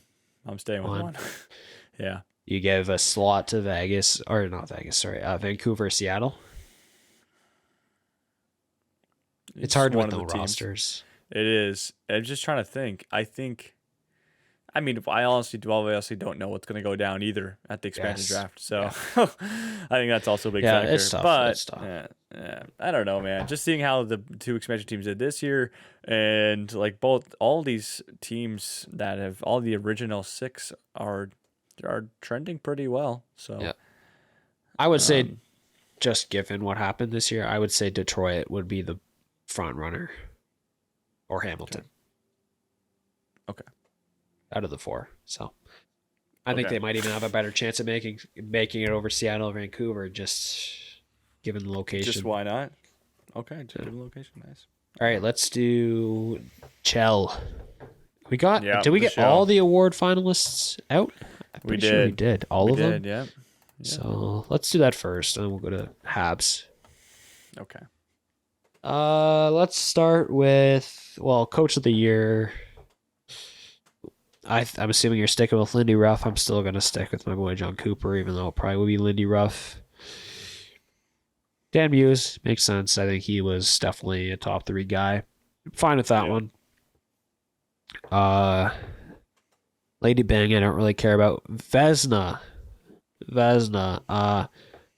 Swayman gets a 3rd spot. Does that surprise you? No, I don't think it does. I think he had a great season, and a Boston team that wasn't projected to make the playoffs at the beginning of the season, and he was a big part of it. So I think it's a good show. Yeah, for I like sure. it. Do you still sticking with Sorokin after I gotta that? stick with my guns. No, I gotta stick It's a with my very guns. crummy Like, stretch after that, though. Yeah, true. But Like his numbers don't look very good. Like it looks very average now compared to what it was a month ago or 2 months ago. You know what? I'm not gonna switch up. I'm not gonna switch up on my day 1 picks because I don't know. That's just like what I like to do. But it would if there was any one where I'm least confident in, it probably might be this one. So okay. Okay. So not Lady Bang. Ted Lindsay is the best player, which is voted by the players, best player in the league this year. Which is McDavid, Kucherov, Celebrini, whereas the Hart is most valuable player, which is Kucherov, McKinnon, McDavid. McKinnon is in for Celebrini, basically, is a flip-flop there. What's your thoughts on these two going down? I'm surprised that McKinnon isn't, because Ted Lindsay's voted on by the players, correct, or the Players Association or something like that. Yeah. Yes. I'm really Players. I'm really surprised with how good of a season the Colorado Avalanche had that he's not on this list. Yeah. And that especially with the year McKinnon had, like he had a great year, and you hear especially when you hear players talk about him, I'm thinking of like just maybe not in traditional media, but in just like casual conversation, like you hear players on podcasts and they talk about Nate being a beast because he is, and he had a great year. His numbers were fantastic. I understand, like Celebrini. I'm not surprised Celebrini's on this list. The things these kids are doing, and these players, these professionals understand the scale of what he's doing at the age he is at is insane, especially with what he's surrounded by in San Jose. Maybe I'm just more surprised that that player like Kucherov and McDavid. Obviously, we're talking about the top tier of the top tier. But I think I'm just kind of surprised that Nathan MacKinnon wasn't on that list. I thought, especially with how good the Avalanche were. Would you take Celebrini off? No, I don't think I would. You take Kucherov? I think if I'm not a player. First of all, McDavid. I'm not a player, but I'm just thinking Sharks were really good. That was all from Celebrini. And the thing is that stat of like he had like 56 more points than anybody else on his team. Like that alone, the players understand the scale of that. So that's why I think I'm not surprised. Too. Yeah, I'm not surprised he's on that list. I think I'm more surprised Nate isn't on there over Kucherov or McDavid. I couldn't pick which one to have him over with though. So that's kind of the same thought process. I am surprised Celebrini does crack it, but these guys play against them. I don't. So yeah, I'm not. I don't discredit this whatsoever. And I think it just there's 4 guys either running for both these awards, so I'm totally fine with it. I'm surprised though that I'm a little surprised that Kucherov, McKinnon, and McDavid are the 3 Hearts. I actually did think Celebrini might have squeaked in there, but Hart Trophy, McDavid's in there now, or McKinnon's in there now. Do you have a prediction for this one? Well, I'm pretty sure I went with McKinnon. Yeah, I think so. I did too. Yeah, is this going to be the first time the best player or first time somebody wins the Hart and is not a nominee for the Ted Lindsay? You know what could be? Because I'm going to stick with McKinnon just because he's my OG pick. I mean, he's on the best team in the league too.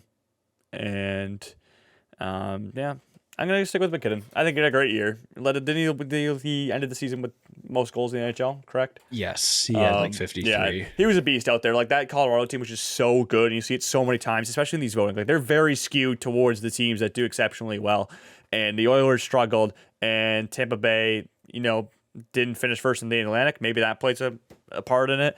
Just, I think the Colorado team was so good, and it was ran by a beast in Nathan MacKinnon. I think this is his. Yeah. I think he's going to win. So I'm going to stick with my guns. Yeah. I went with him, and I went with all I don't remember the numbers I had initially, but they were very deep, and I was really confident in it. So I'm going to stick with Nathan MacKinnon. Yeah, I think it's pretty cool that you could make a legit argument for 4 guys to win it, and I still think there's a toss-up. Like, I remember there was talks like Kucherov is the lock for the Hart 2 weeks before the season ended. And now I'm not exactly sure.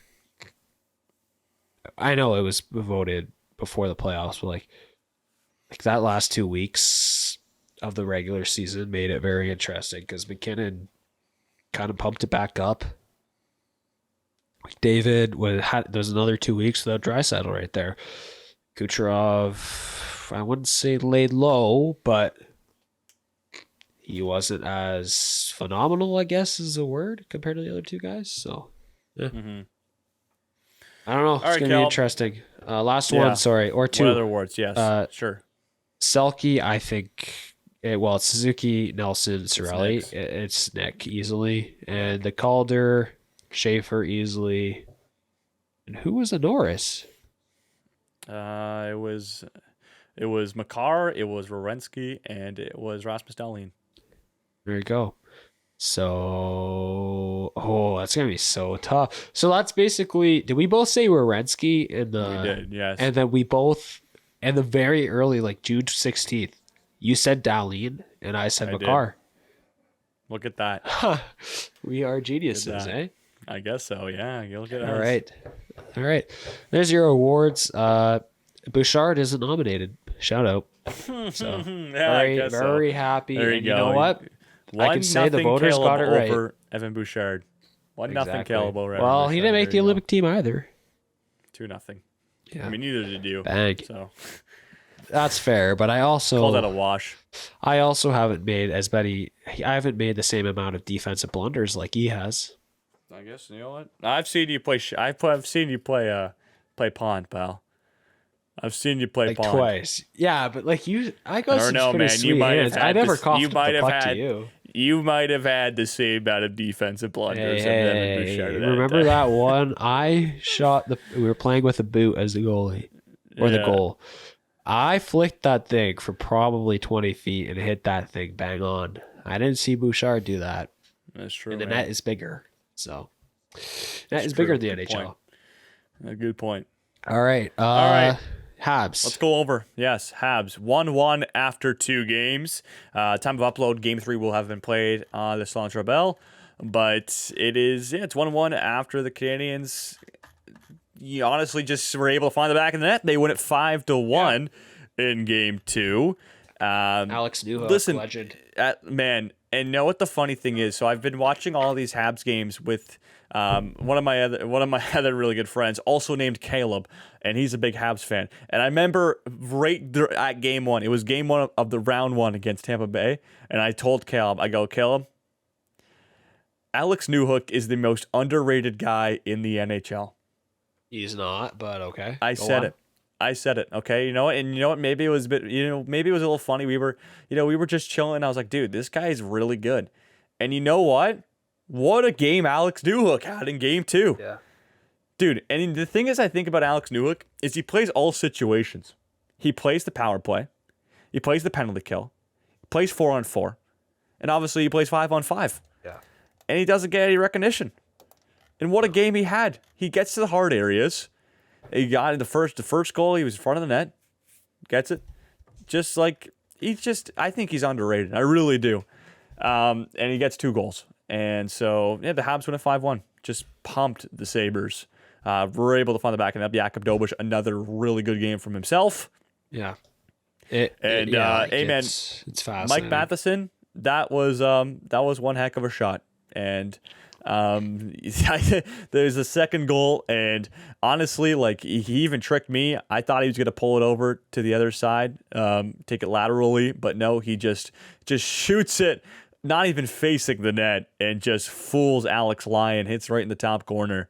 That was just a beautiful shot. So the Canadians played a really good game. So that's been some incredible work. And you know what, Kirby Dach also, he had that really bad icing in that one game against Tampa. Rebounds, I believe he scored. Like, there's questions he might not even play. And then he scores the next game. He's been unbelievable. He's been on Alex Newhook's line, I'm pretty sure. Well, he's been for chunks of last season series and a little bit this season series. Sorry. Like, they just find, like, some of these trades are pretty phenomenal. And the Kirby Dach one is still a little tough because they did give up a lot for him. But in the end, this guy's a playoff guy, it feels like, Kirby Dach. And then Newhook as well. They gave up the 31st and the 37th overall pick in 2023. Most underrated guy in the league. And he's not, but he is. I don't think so. Dude, listen to stat, okay? So I was just gonna say it's a good Game trade. 2. There you go. Game 2, good trade. Game 2, so he had 2 offensive zone starts, 6 defensive zone starts, and 1 neutral zone start. So very skewed towards the defensive end. Because he's on Dano's line or wing. Okay, still into the defensive end, right? That doesn't matter. He's in Dano's line. Cool. All right. Play starts in the defensive end. Expected goals, 1.5. Expected goals against, 0.5. Come on, Alex Newhook. So fast, too, man. This guy is incredibly speedy. I like him. Yeah. I'm a Newhook fan. He's my favorite player in the Montreal Canadiens, Alex Newhook. So, and I've been a fan since start of the playoffs, not just because he had a really good game, but big shout. So, yeah, easy, big shout. Yeah, I think that don't really like the Habs, but I like Alex Newhook. So I think he's playing against the most underrated player, which is Zach Benson. I can see that. Yeah, I also thought for the longest time, I think another guy just totally different in the league. Jackson like this is totally different teams. No, I was gonna say Matt Boldy. I think he's like, obviously people know he's big time for himself now. He has, but I think like people know he's big time, but I think he's even bigger than that. What people think he is still. A fourth line Olympian, 40 goal scorer Olympian. gold medal winner. Yeah, but still though, when you think of superstars, I don't think people think of Matt Boldy, but I think Did he not score in that gold medal game? He did. And He did, but walked. that's what I'm saying. But okay, maybe now, but slowly but surely he's scoring in these big moments, but he's always had it. Yeah, well, Like I mean, he's he building doesn't have himself a this resume. series. He's building himself a resume. I don't know if you're watching right now. Oh. Minnesota's up 3-0. So Oh wow, good shout. Well, I guess they did put up a 9 slot in the 7 slot in the first game. They gave up 9, but or no, what was the score? 7-5 or 9? Oh, 9-6. Sorry, my mind is boggled right now. But they're up 3-0. Shout out. We could do an underrated player thing. I think another one. Mitchell Marner, hat trick last night. He had a horrible game too, Mitch. but you know what he does? He did He score a bounces back with a hat trick. 2 of the goals are 5-on-5. They're bingo, bango, bongo, back to back to back as well. He had 3 in a row. Nobody else scored in between. So, Mitch Marner, shout out by the way. But all right, that's true. Shout out Mitch Marner. Last question. yeah, go ahead. Last question. And I guess it's not really even a question because this game will be Habs played. in 7. No, okay, sure. Actually, that's what I was gonna ask. Sure, we'll stay that. Okay, Habs in 7. Okay. No, what were you gonna actually ask? I was gonna say, but it wouldn't make sense because the game 3 would already been played. If they go Ukko-Pekka Luukkonen for game 3. No, it's Alex Lane. Okay. It's Alex Lane. I think that's what we should do. That's a good question though. Is that a question? Have you seen that on Twitter? No, I was just curious. Okay. I think Because Ukko-Pekka, UPL's a very capable goaltender. yeah. Well, yeah, he started the playoff run. He started the first 2 That's what I'm games. saying, yeah. And all it takes is one time to lose the net. Like they're probably okay. They're very okay with going back to UPL. Yeah. I'm sure of it. Like they'll That's get pull the fair. trigger very easily. So Yeah. Lucas Dostal back in that for game 3 as well. Or game 4. Mm-hmm. That was announced today, so some coaches sticking with their guns, some switching it up, like the Wild, which failed horribly. Hey, If man. Gustafsson was Yeah. out to dry, yep. but I mean he should have just stuck with Wallstead, man. So I don't know. And you know what? You know what, Kellum? Funny enough, we're gonna talk about goalies who maybe haven't performed and got pulled. We just saw one. A pulling of Scott Wedgwood. Scott Wedgwood gets pulled. Yep. Scott Wedgwood gets pulled after 3 goals. Wow. And Mackenzie Blackwood in between the pipes. There you go. There you go. Talk about goalies losing the net. There you go. Is that the switch up for Wedgwood? Do you want to hear? Did you know the only goalie that was in the second round to have a what's the goalie award again? Oh my gosh, it's so late at night. Vezina. The only goalie to have a Vezina vote in the second round, Freddie Anderson. He had a Vezina vote, really? Yeah. Well, that shocks you? That he had a Vezina vote? Not this year. Oh, okay. Like of all time. That's even crazier, no? That doesn't surprise me. No, I'm sure he'd get one year. Really? Out of the top 8 teams in the league, only one player has a Vezina vote, and he didn't even win. He was like a 3rd or 4th place vote. Yeah. No, that surprised me absolutely. Yeah. Yeah. So this is what I'm saying. Goaltending Goalies doesn't don't matter. Goalies don't matter. Let's run out James Reimer and Levi Verolainen next year. Yeah, maybe. Exactly. Because Omar No. got Vezina votes. he's Did he only- not win the Vezina? So He did win the Vezina. He did. So let's get this guy off the team. Let's find somebody who has one Vezina vote, because I'm pretty sure that's all Freddie Anderson got was 1. So let's find somebody with 1. one. Okay. Freddie Anderson. There you go. Actually, There might be some struggles. Like trade trade for Freddie have Anderson. one Vezina vote. There's probably a decent amount. But There I don't know probably what is. Like league. I think you get up to 5 votes. So there's got to be a couple 5th Yeah, I think placers. some local. Okay, here we go. voters are- Go. Jet Greaves gets 1 5th place vote this year. You got to trade for him, right? Did he? I don't know. Well, it's not announced yet. No, But... no, you're not trading from. No, you're not trading from. Okay. I don't care. Okay. Well, you heard it here first. We have a Vezina winner on our team. But Why that would I doesn't want a guy who has matter. one vote. Congratulations. Trade away Allmark. One vote doesn't matter either. Trade away Allmark. Restock the prospect pool, and you're set. I don't even know if there's a restock. It's just a stock. That's fair. It's just fair. You probably Maybe would a get forward. anything for I'd love a Ullmark. forward. I'd love a forward. If they don't drive a forward this year, I'm gonna be so disappointed. You want a I forward? want a high octane forward. Guy who Really? scores nice goals. Not maybe not guys JP nice goals, but Hurlbert? guy. Yeah, JP Herbert. Sure, I'll take Herbert. Yeah, I mean, he's he very might not- offensive I guy. think he'll get picked earlier. Maybe like a cheeky Liam Ruck. Or like Nikita Klepkov. There we go. What about Thomas Schrenko? Your Hmm. boy. Yeah. No? No, I think the Ruck. I've heard the That Ruck was your twins. guy at I've the heard World one of Juniors. the- I know. I like the Rucks. Okay. I could see the sense choosing one. He seemed. Yeah, maybe. I mean, we'll see. I don't know. Draft's gonna be so fun. So Yeah. I want to forward though. Oh, at 32nd overall. picks 2 to 32 will be fun. Yeah, true. Yeah. Everything else, yeah. I That agree. was but I'm excited for the draft. We'll see Yeah. see what goes down. We'll see if there's any trades. I don't think Hurlbert will drop, but maybe Mathis Preston will drop. He led the OHL in points this year. Hurlbert or No, Klepkov? Nikita Klepkov. Yeah. I'm surprised he's not as high as I feel like he should be higher. Right? I think I agree. But But what do we know? If he's a 15 to 20 guy, I feel like he'd be higher. okay, let's do something quick. Did we talk about the press conference? Oh, the with Barry last Colts. episode? Because we just want to do this quick. No, It's we been a didn't long do that. episode, but Yeah, I would love to hear your nothing. thoughts. Nothing matters. What was it? Work harder, nothing matters. Work harder, nothing matters. Yeah, that's exactly what it was. And the Barry Colts head coaches came out and apologized. It was unprofessional. But do you know the reason why they did it? Because they only Assume had you 2 do. spots on the presser. Yes. And they wanted everybody because they're like a family. That is so They're stupid. mad. So yeah, I think it's pretty dumb, especially like these are reporters. Not to milk the reporters, but we also are reporters ourselves that, are also trying to learn. So, Yeah.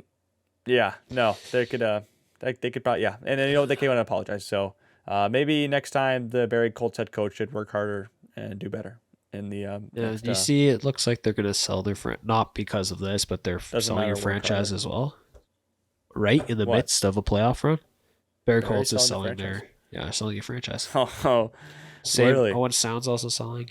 It's not because Hey, of the this, peak- but it's just the funny peak that of they their sell hey, man, high. the peak of their Why that's so what I say, high? sell high. Yeah, there you go. That's it's funny. I mean, and Colbo Dwin's not playing, eh? I mean, they just is it 1-1? Did I think Kitchener beat them game 2? So No, yeah, Cobalt wins out for the series. Yeah. yeah. So Keishon Aitchison, game 2, scores a goal, 3 seconds left, send it to overtime, and they lose. yeah. With Matthew Aninovsky, I- Sens I- prospect is it scoring 1-1? goal. It is. No, it's 2-0. 2-0. Yes, 2-0. Yeah. Yeah, Kitchener won 5-2 in the first game. Hey. But it's going back to Barry Sunday, which is yesterday. So yeah, it's been fun. Shout out Kitch. Shout out Kitch. They lose the Mab Cup bid, and they're gonna go anyways, possibly. Yeah. Okay, Caleb. So I'd like to announce my camera has officially died. That's awesome. So we're at the end of the episode, though, so that's okay. We'll go black screen for now, and close it out. That's fair. Just awesome. Okay, Caleb. It's actually perfect timing. I was watching the phone battery slowly but surely tick away, and there it is. So, Bang. all right, man. Any yeah. final thoughts? Yeah, I'm excited for the World's roster. I'm a little upset that Morgan Riley is not going to be playing with Macklin Celebrini no more. I don't know if we ever talked, or Gavin McKenna anymore. I don't know if we ever talked about that, but that's kind of depressing. But I mean, he is the number one. He's consensus at this point. We'll do some draft talk. I'm thinking we should do a mock draft for both PW and NHL. Oh, yes, it'll be very fun. We'll do that in the future sometime soon. I'm excited to see if the Leafs will forfeit their pick, because there's a lot of situations out there.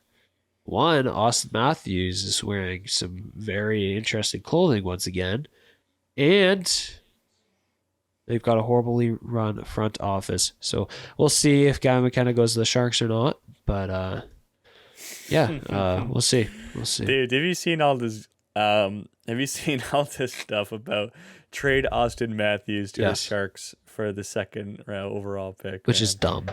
It's so why would they ever do that? It's for Misa, not for the second overall pick. Oh Guys. no, for Come Misa. on. Okay. Come on. I don't know. I've heard from some casuals that they're saying the second overall pick. So I think if they're going to trade anybody, anything, it's to Chicago or New York. I could see New York. Their pieces Well, are is New York more... 4 or 5? Which one's 4? Which one's 5? Chicago. Four. Yeah, oh they're no, 4. four. Chicago's, Oh, like the actual draft. Chicago's 4. New York's 5, yeah. I think. Yeah, and Calgary 6. Yeah, that's right. So I mean, I would actually, if I'm the Leafs, you do that in a heartbeat. But like, you have to add more. I think. Do you have to add more? Personally, I wouldn't. But do you think there's Leafs would ask for more? Where does the leverage lie? Where does the leverage lie? It depends if the Leafs want to get rid of Austin Matthews. Depends what leaks out. Well, yeah, that's what I'm saying. Like, if Matthews is saying, yeah, I'm not staying, I don't like the trajectory of this team, all of a sudden, maybe it's just There's one lower for one. leverage. Yeah. Is it one for one all of a sudden? It's just Gives him the list of teams. Does he have a no trade clause? He probably does. It's just Stenberg, Chase Reed, or Gavin McKenna. One of those, all of those three, like neither one of them will amount to what Austin Matthews has done so far and what he probably will do in the next 3 or 4 years at a different team. Yep. So I think you have to ask for more if you're the Leafs, and I think if you're the Sharks, you're okay with doing that. But I don't know if the Sharks want this guy on their team. No, I don't think they fixed the timeline. Mind you, he'll be really Well, good. no. They're win now. Next year, like it's playoffs or bust. Yeah, playoffs are bust, but like That's what. Yeah, I not win the cup, but like you got to make the playoffs given what happened this year. yeah, So, but yeah. I just don't know if he's going to be ready. We don't know what the injuries and health is looking like. I don't know if that's what you want on the Sharks. No, I don't think it is either. Also, like, wouldn't that just kill Matt Brady's time on first line center? Yes. That just restricts his minutes. That's Well, like, you just put why him would as you ever do your that? winger. No, God, no. Austin Matthews? Yeah. No. He I would think he's put play up center. 70 goals easily on the wing. He would. But Neil Kell, remember, Kell, Austin Matthews is a two-way beast. Can't shoot the puck right now. Exactly. He's got to bang it in. Got to stick to what he's good at, and he's He's good at not playing great at defense faceoffs now. either. He's good at playing defense now, so Yeah. Well, we'll He's see. moved on from the scoring he's learning days. from JT, John Tavares, so we'll see. True. I don't know. We'll see what the Leafs do. I hope they trade it. I hope they trade Matthews. I also hope they trade the first overall pick. Like, this is the best timeline right here. They trade the first overall pick because they want to be a better team next year. Yep. And then Matthews says a week later he wants out because the trade was so bad. Oh, God. And then they trade him away. That's Okay, question. That's a dream Question. timeline. Yep. If I mean, it depends on what they get, but could the Maple Leafs put themselves back into, like, before this year, like, I would say they were in Stanley Cup conversation. Okay? Would you agree with me on that? Right? Before this year? Yes, before this year, yes. Playoff contention. But, they're Not one of the not favorites. Stanley Cup. They're a top 5 team potentially last year. No? Like this year where they just missed, like before they missed the playoffs. Like the 25-26 year. Like 24-25. Oh, the year before. Yeah, it's not this year. This year doesn't count. Okay, 2 years ago, sure. With Marner, core four Yes. Marner times. Okay. Thank you. Okay, that's what I was initially asking. Yes, well, he just Now, came up. That with was an his second asset- year off the 70 goals or 69 With goals. an asset of a first overall pick, do you think that the Leafs could somehow put themselves back into a similar category with a potential trade with how big that asset is? It's just hard. What's out there? I don't know how much this pick gives you. You know what I mean? It's not the same as what Bedard's year would have been. Probably isn't even the same of what Celebrini's year was going to be. And and he was not nearly as highly valued as Bedard.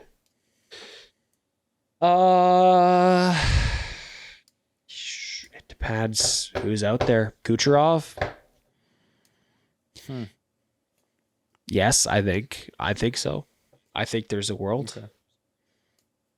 Okay. Yes. It's just it's hard because there's not many players that amount to that, and I don't think there's many packages that amount to that either. Mm-hmm.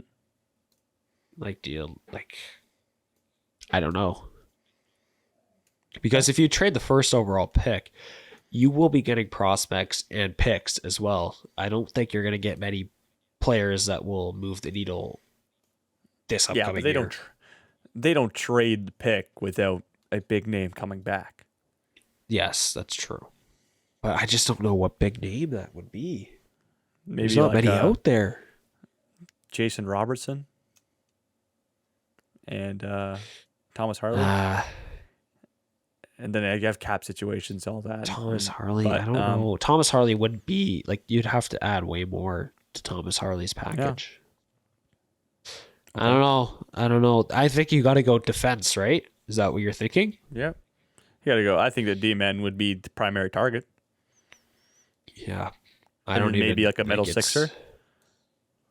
Yeah, like a Matthew Tkachuk trade. Huberdeau and Mackenzie Weegar. Yep. We saw how that worked out. So yeah, I could see it. Like, what are we thinking? Like Luke Hughes from the Devils. Okay, Simone Nemec. Nemec doing both. Luke Hughes has got much more value than Nemec at this moment. Yeah, I know, but Nemec's name has been thrown around. Oh, you're saying both? On the trade deadline. Oh, yeah, screw it, man. Yeah. There's a lot of names though. I don't know if there's a lot of names. You know what? There. New Jersey could be a team. That could be a team that might do a trade like that, especially after this. Okay, season. Here we go. Jack Hughes for the first overall pick. Would you do it? What team says no? Oh, I think the Devils say no, right? I think they do too. Yeah, I think they do. Oh, I don't think Jack Hughes would like that either. Luke Hughes, Jesper Bratt, and whatever else. I'm just pulling up a roster right this second. I just want to see, because I have a great idea. I just want to see if they have a defender that would go well with this player. Here we go. Oh, here we go. Screw it. Brock Faber for the first overall pick. Would you do that? That's another hard one. Young age. I initially thought about Matt Boldy and something else, but no. Brock Faber 1-for-1. Maybe but also I don't know if the Wild pull the trigger on that, because what if Quinn Hughes doesn't extend all the time? All of a sudden you lose your top two defensemen. But if he doesn't extend, you're probably at the end of your window anyways, right? No, you can't do that, because you're in a win now mode with Quinn Hughes. You have to win. Like, it's cup or I won't say cup or I know. honestly. You can trade like that for Quinn Hughes. I keep forgetting about that. Yes. I keep. I mean, good trade. I don't mind it. I don't mind it, but and the Wild are going to win now. Like, people don't understand. Gavin McKenna might not even have 35 points this next year too. So he's not going to have a very successful year if he even plays in the NHL. So. All right. What about? I don't know. What about Austin Matthews? Yeah. For Michael Jack Misa. Hughes. We'll go back to Misa, like you said. Okay. But then you also include Sam Dickinson. And this is rebuild at this point for the Leafs, which they don't want to do though. I guess so. But if you're trading Austin Matthews, I feel like you gotta like, you're not gonna. No, that's you're not not rebuilding. Wants, man. Yeah, if you're not rebuilding, you're not going to rebuild. You don't trade Austin Matthews. You retool and you build around. You somehow try to build around him. Like, the goal is make the playoffs next year. Make as much money as possible. I think they honestly might with that first round pick, overall pick. I guess if they keep it, it depends on how whoever they draft pans out, because they probably will play NHL. Will McKinnon play NHL games next year for the Leafs if they draft him? I think he will. It's what will he start in the NHL, or will he go NCAA That's what I and then meant. finish? Will he play an entire season in the NHL? Because he probably will play in the tail end of the season. I don't think he should. It depends if he stays, if they don't trade the pick. If he's good enough to play with Austin Matthews, then yes. If he's not, then there's no way. Is that crazy to say? Like, he has to start the year with Austin Matthews, because if he doesn't play with Austin Matthews, he might not even get 20 points. Yeah, maybe. It's gonna be might get some power play cookies. But is he gonna be that successful? He just might get eaten alive in 5-on-5. Like, you're not just gonna have a guy playing the NHL just play power play. Yeah, I know. I don't know. I think there's a lot of questions. If you want a more impact ready guy, you're probably looking at Stenberg.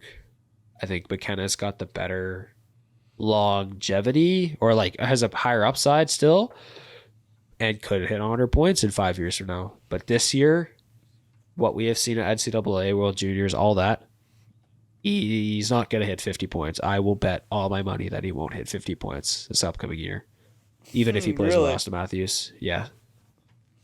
All right. We're keeping note of that. We're gonna keep note of that.